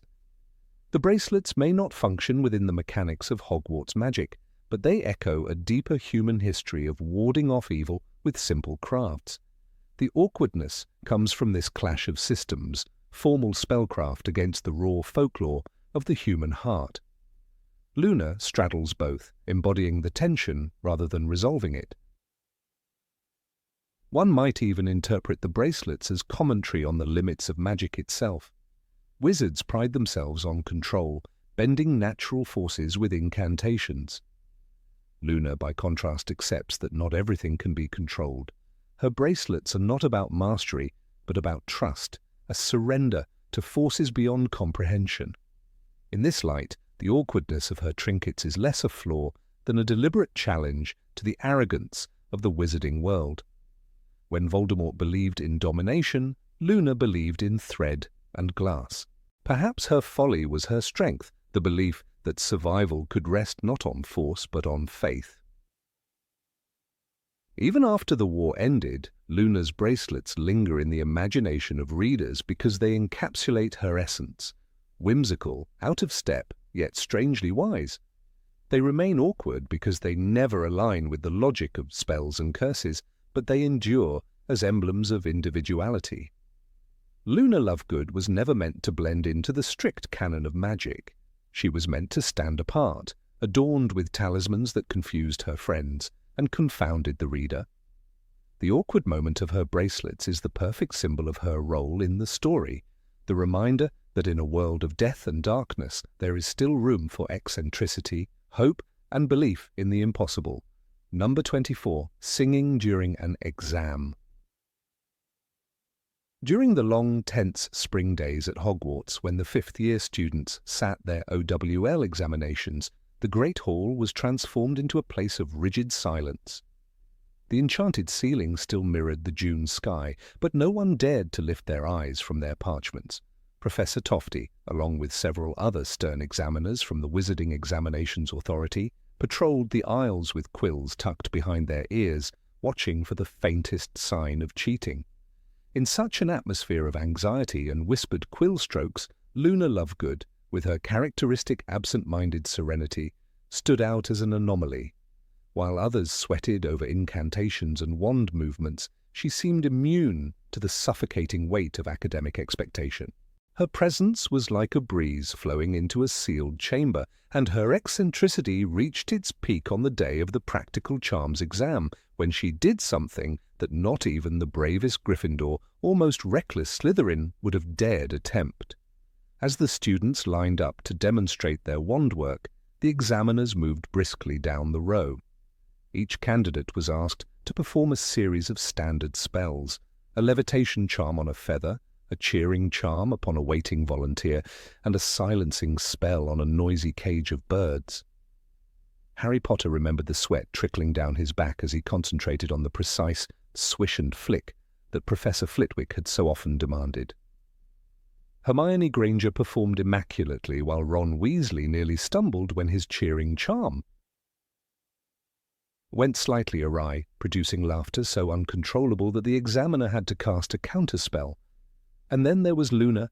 Instead of raising her wand at once like the others, she tilted her head back slightly, her pale eyes fixed not on the feather before her, but on something only she could see, and began to hum. The sound was light, airy, and oddly melodic, like the rippling of water against stones. At first, the examiners assumed it was a nervous habit, some unconscious distraction born of stress. Yet as the humming continued, it shaped itself into a distinct tune, accompanied by words so peculiar that even Harry, who stood 2 places down the line, blinked in astonishment. "Silver fins and whispering scales," she sang softly. "The thoughtfish swim through hidden trails. Her voice carried no fear of reprimand. It was gentle but firm, as though she believed that the song itself was a spell, capable of guiding her magic into focus. A murmur ran through the line of students, but Luna paid them no heed.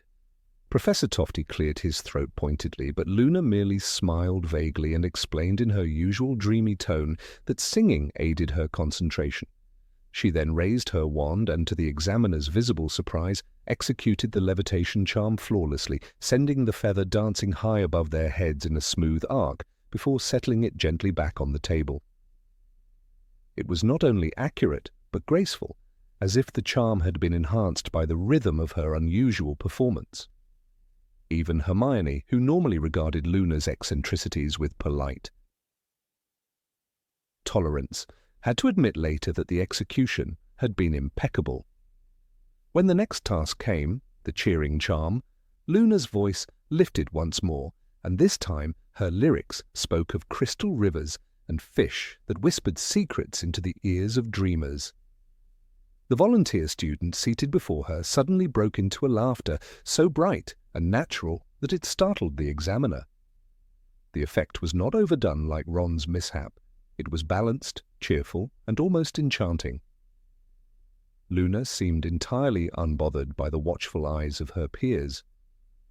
Where most students strained under the silence of judgment, she floated serenely in her own rhythm, using song as though it were a private spellbook written in music.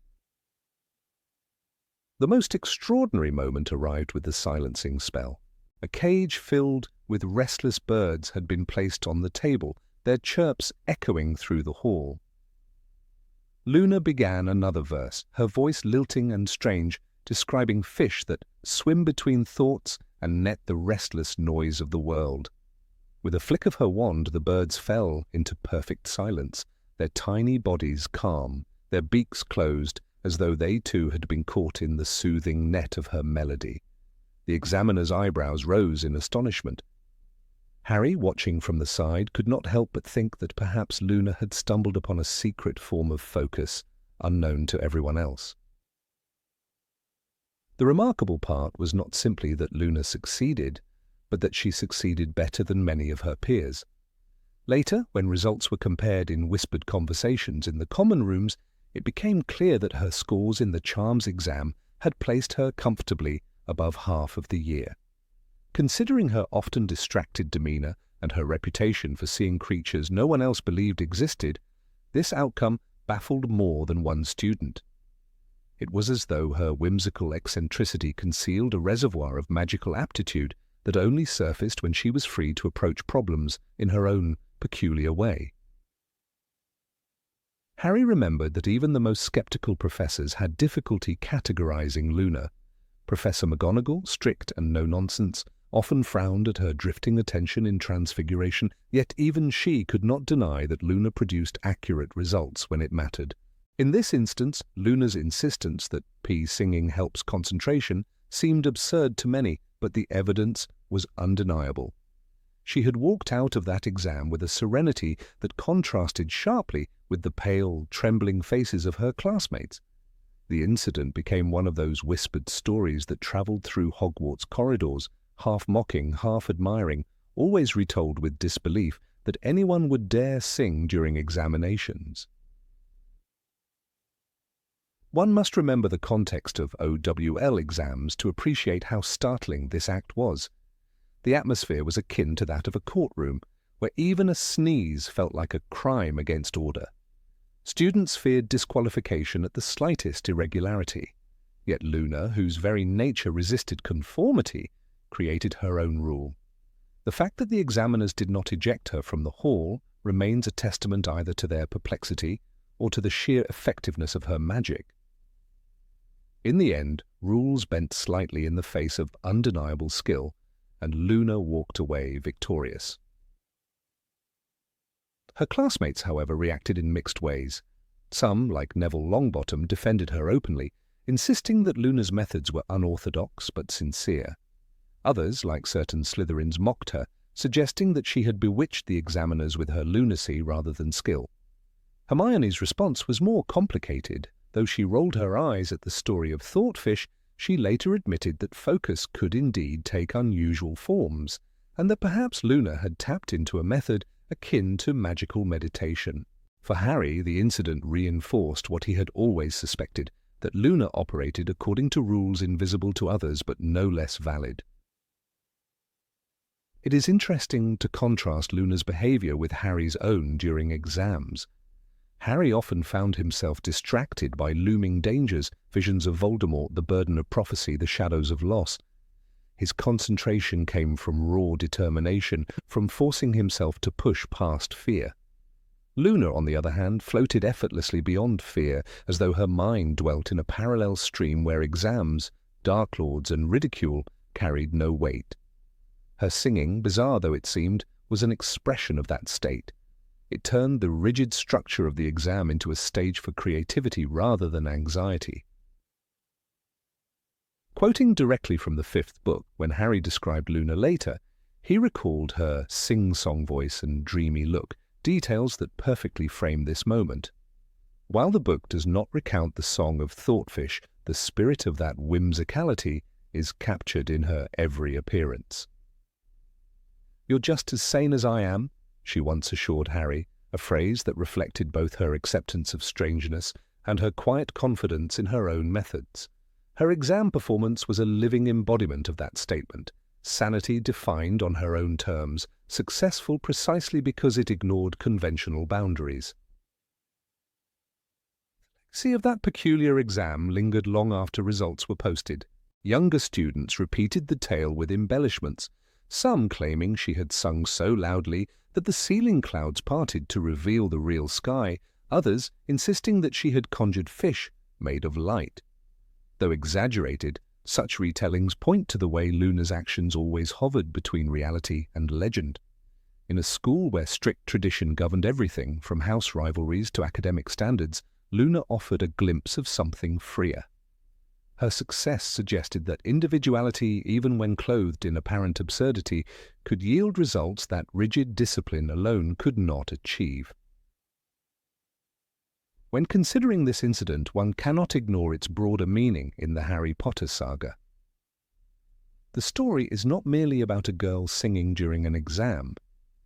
It is about the courage to maintain one's identity even under pressure, the refusal to surrender to fear, and the quiet victory of authenticity over conformity. Luna's humming of the Thoughtfish ballad was less a breach of decorum than a declaration of selfhood, reminding her peers that magic is not simply about precision, but also about imagination, belief, and heart. In a world overshadowed by darkness, that message carried weight far beyond the walls of the Great Hall. Even years later, when Harry recalled those exhausting exams, what remained vivid was not his own shaky levitation or Ron's over-enthusiastic charm, but Luna's gentle song weaving through the oppressive silence. It symbolized the idea that magic is at its strongest when it reflects the inner life of the witch or wizard casting it. Luna's example showed that even in the most rigid structures, there is space for wonder. And while others saw her as odd, her voice that day became proof that eccentricity could coexist with brilliance. What seemed at first a nonsensical interruption became, in hindsight, one of the most memorable and strangely inspiring moments of their time at Hogwarts. Number 25. Dancing in response to Slytherin mockery. When students whispered the name Luna Lovegood in the corridors of Hogwarts, it always came with a mixture of awe and confusion. She was the girl who wore a necklace of butterbeer corks, who read the Quibbler upside down, who spoke calmly of creatures no one else believed in. To her classmates, she was eccentric, odd, even laughable. To Harry Potter, however, Luna possessed an unusual kind of bravery, one that didn't involve wands or duels, but something far rarer, the ability to remain utterly herself in a world that constantly tried to mock her into silence. It was this defiant authenticity that became most visible one afternoon in the Great Hall, when Slytherin jeers turned into something entirely different.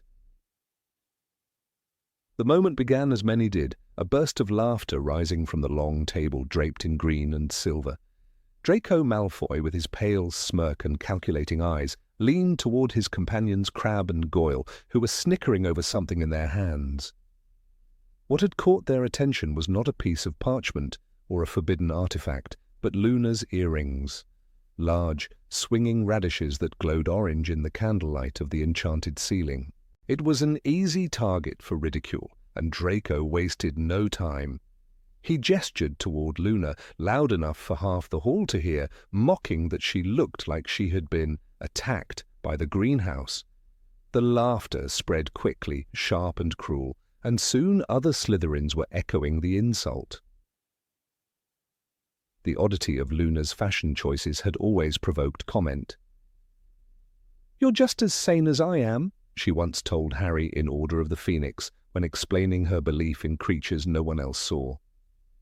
Her words carried a strange authority, but in the rough cruelty of the schoolyard, such conviction often meant little. In that hall, surrounded by hundreds of students, her eccentricities were not being celebrated. They were being attacked. Yet instead of shrinking in shame or running from the jeers, Luna did something that defied every expectation. She stood up, not in defense, not in anger, but with a quiet grace that made the mockery falter for a moment. Plates clattered, conversations hushed, and all eyes turned to her. Her silver-blonde hair shimmered under the floating candles as she stepped away from the Ravenclaw table, with a serenity that belonged more to a woodland clearing than a crowded hall. Luna extended her arms outward, as though the cruel laughter was no insult at all, but rather the opening notes of a song. Then she began to move. It was not a dance that anyone recognized. She did not spin with the practiced steps of a waltz or glide with the elegance of a ball. She moved in strange, sweeping motions, her arms cutting through the air, as though painting invisible patterns. She bent, twisted, and twirled, her radish earrings bouncing with every turn. To the onlookers it was both ridiculous and mesmerizing. Some Ravenclaws covered their mouths in embarrassment, while the Gryffindors leaned forward with disbelief. The Slytherins, expecting tears, found themselves robbed of their victory. Instead of humiliation, they were confronted with spectacle. The improvisation had the peculiar power of humor and defiance blended into one. Luna's dance was neither apology nor surrender.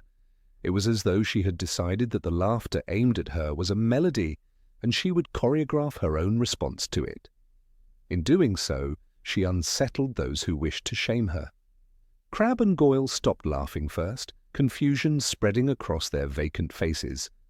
Even Draco's smirk faltered, for the cruelty of mockery depends on its victim's reaction. Without wounded dignity to feed upon, the insult collapses under its own weight. Harry watched from the Gryffindor table, and though the books never described this scene, one could imagine his surprise. He had once noticed Luna reading alone on the train, mocked by other students who stole her belongings. He had seen how easily she could be dismissed, but here she was, refusing to give power to their laughter. She turned mockery into performance, insult into art. It was the essence of Luna Lovegood distilled into one gesture. She did not resist by fighting, but by reimagining the moment entirely. What made the incident striking was not only Luna's behavior, but the paralysis it produced in others. In the logic of school bullying, targets are supposed to follow a script. They cry, they rage, or they shrink. By stepping outside of that script, Luna exposed the weakness of her tormentors. Their power relied on predictability. Without it, their jeers seemed foolish. Draco's face flushed, not with victory, but with the unease of someone who no longer controlled the narrative. The tables had turned, and yet Luna had not spoken a single word against him. The surreal quality of the dance seemed almost magical, though no spell was cast. It was as though she had conjured a shield of strangeness, a spell of disarmament born not from wandwork, but from imagination. The laughter did not simply fade, it was transformed into silence, then into murmurs of curiosity. Some Hufflepuffs began clapping half-heartedly, unsure if they were applauding mockery or bravery. Before long, the hall buzzed with a new question. Was she mocking the Slytherins back, or was she genuinely celebrating her own joy? No one could tell, and that uncertainty became her defense. Luna finally ended the dance with a small bow, her expression calm, her eyes distant, as though she had just conversed with beings no one else could see. She walked back to her seat, collected her pumpkin juice, and sipped it as if nothing unusual had occurred. The Slytherins, stripped of their moment, found themselves uncharacteristically quiet. Malfoy muttered something under his breath, but the sting had evaporated. The intended victim had stolen the stage and transformed it into a theatre of her own making.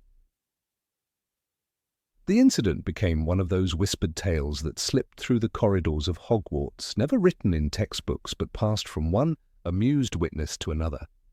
It illustrated the paradox of Luna Lovegood. Her strangeness was her shield, her vulnerability her strength. By refusing to play by the rules of ridicule, she dissolved its power. It was not unlike what Harry had once felt in the Room of Requirement, when Luna's unconventional ideas gave them solutions no one else could imagine. She saw the world differently, and that difference saved her. This strange dance scene revealed something profound about the social fabric of Hogwarts. In a school divided by houses, where rivalries often mirrored those of their families and histories, Luna remained untethered. She bore Ravenclaw's crest, but never its obsession with conventional cleverness. She drifted between Gryffindor and Hufflepuff with ease, her friendships unmoored from competition. In that dance, she was not performing for her house or for glory. She was simply affirming her right to exist as she was, an act of rebellion far quieter but far braver than any duel. The echo of her words to Harry in Order of the Phoenix hung over that moment. Things we lose have a way of coming back to us in the end, if not always in the way we expect. The Slytherins had intended to steal her dignity, to take her sense of self. Instead, she took their laughter and reshaped it into something they could not use. It came back, but not as cruelty. It returned as spectacle, leaving them uncertain and powerless. She demonstrated that resilience is not always a roar. Sometimes it is a dance in the face of derision. What struck observers most was that Luna seemed not to crave their approval. She did not dance to be liked or to convert jeers into cheers. She danced because the moment invited it, because the ridicule itself had become rhythm. In a world where most students were desperate to fit in, she refused to bend her uniqueness into acceptable shapes. That refusal was unnerving to bullies, for it denied them their greatest weapon, conformity, as leverage. If Luna could exist freely, perhaps others could too, and that thought carried the whiff of revolution. The great hall eventually returned to its usual chaos, plates filled, voices rising once more, but for those who witnessed the dance, something had shifted. The Slytherins were quieter around her afterward, unsure of how to provoke a girl who refused to be provoked. The Ravenclaws, though still embarrassed by her oddities, learned to speak her name with a little more respect.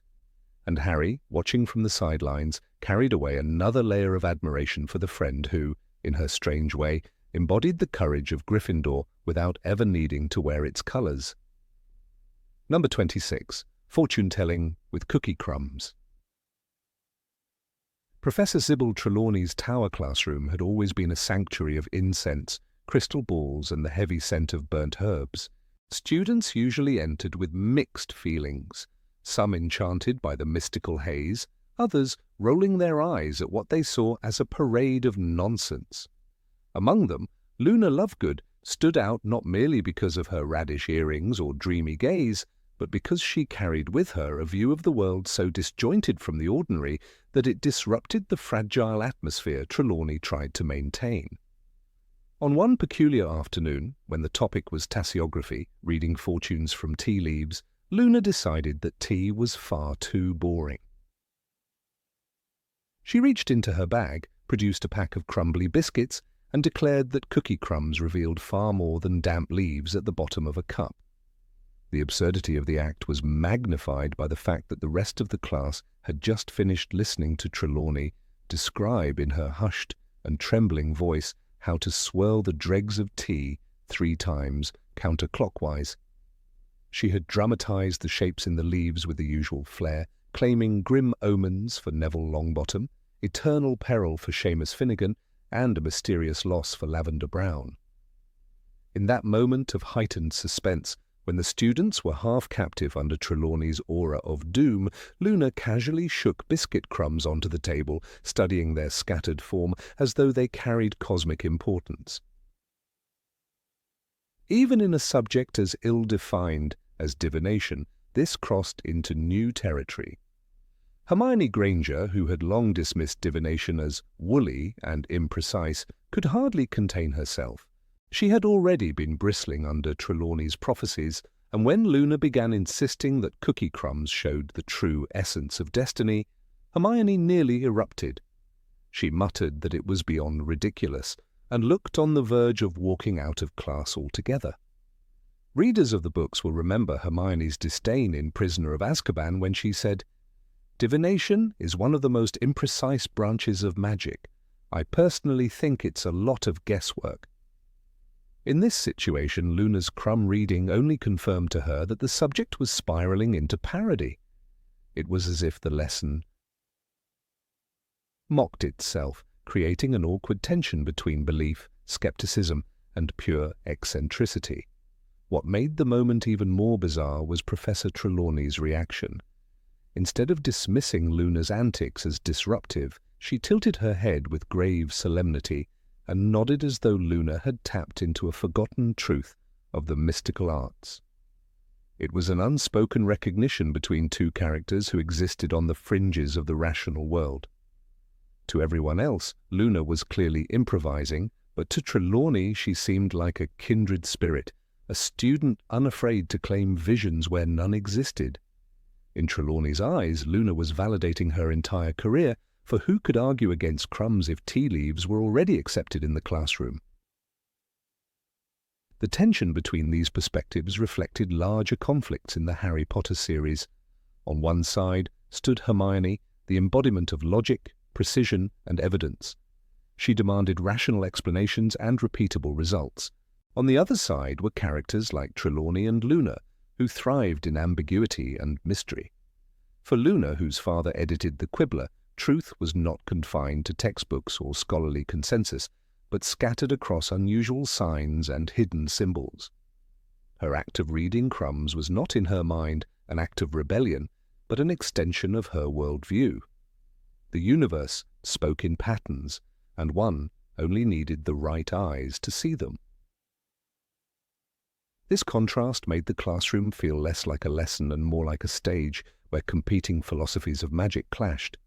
Students whispered, some giggled, others rolled their eyes. Harry Potter himself watched with quiet amusement, accustomed by now to Luna's peculiarities.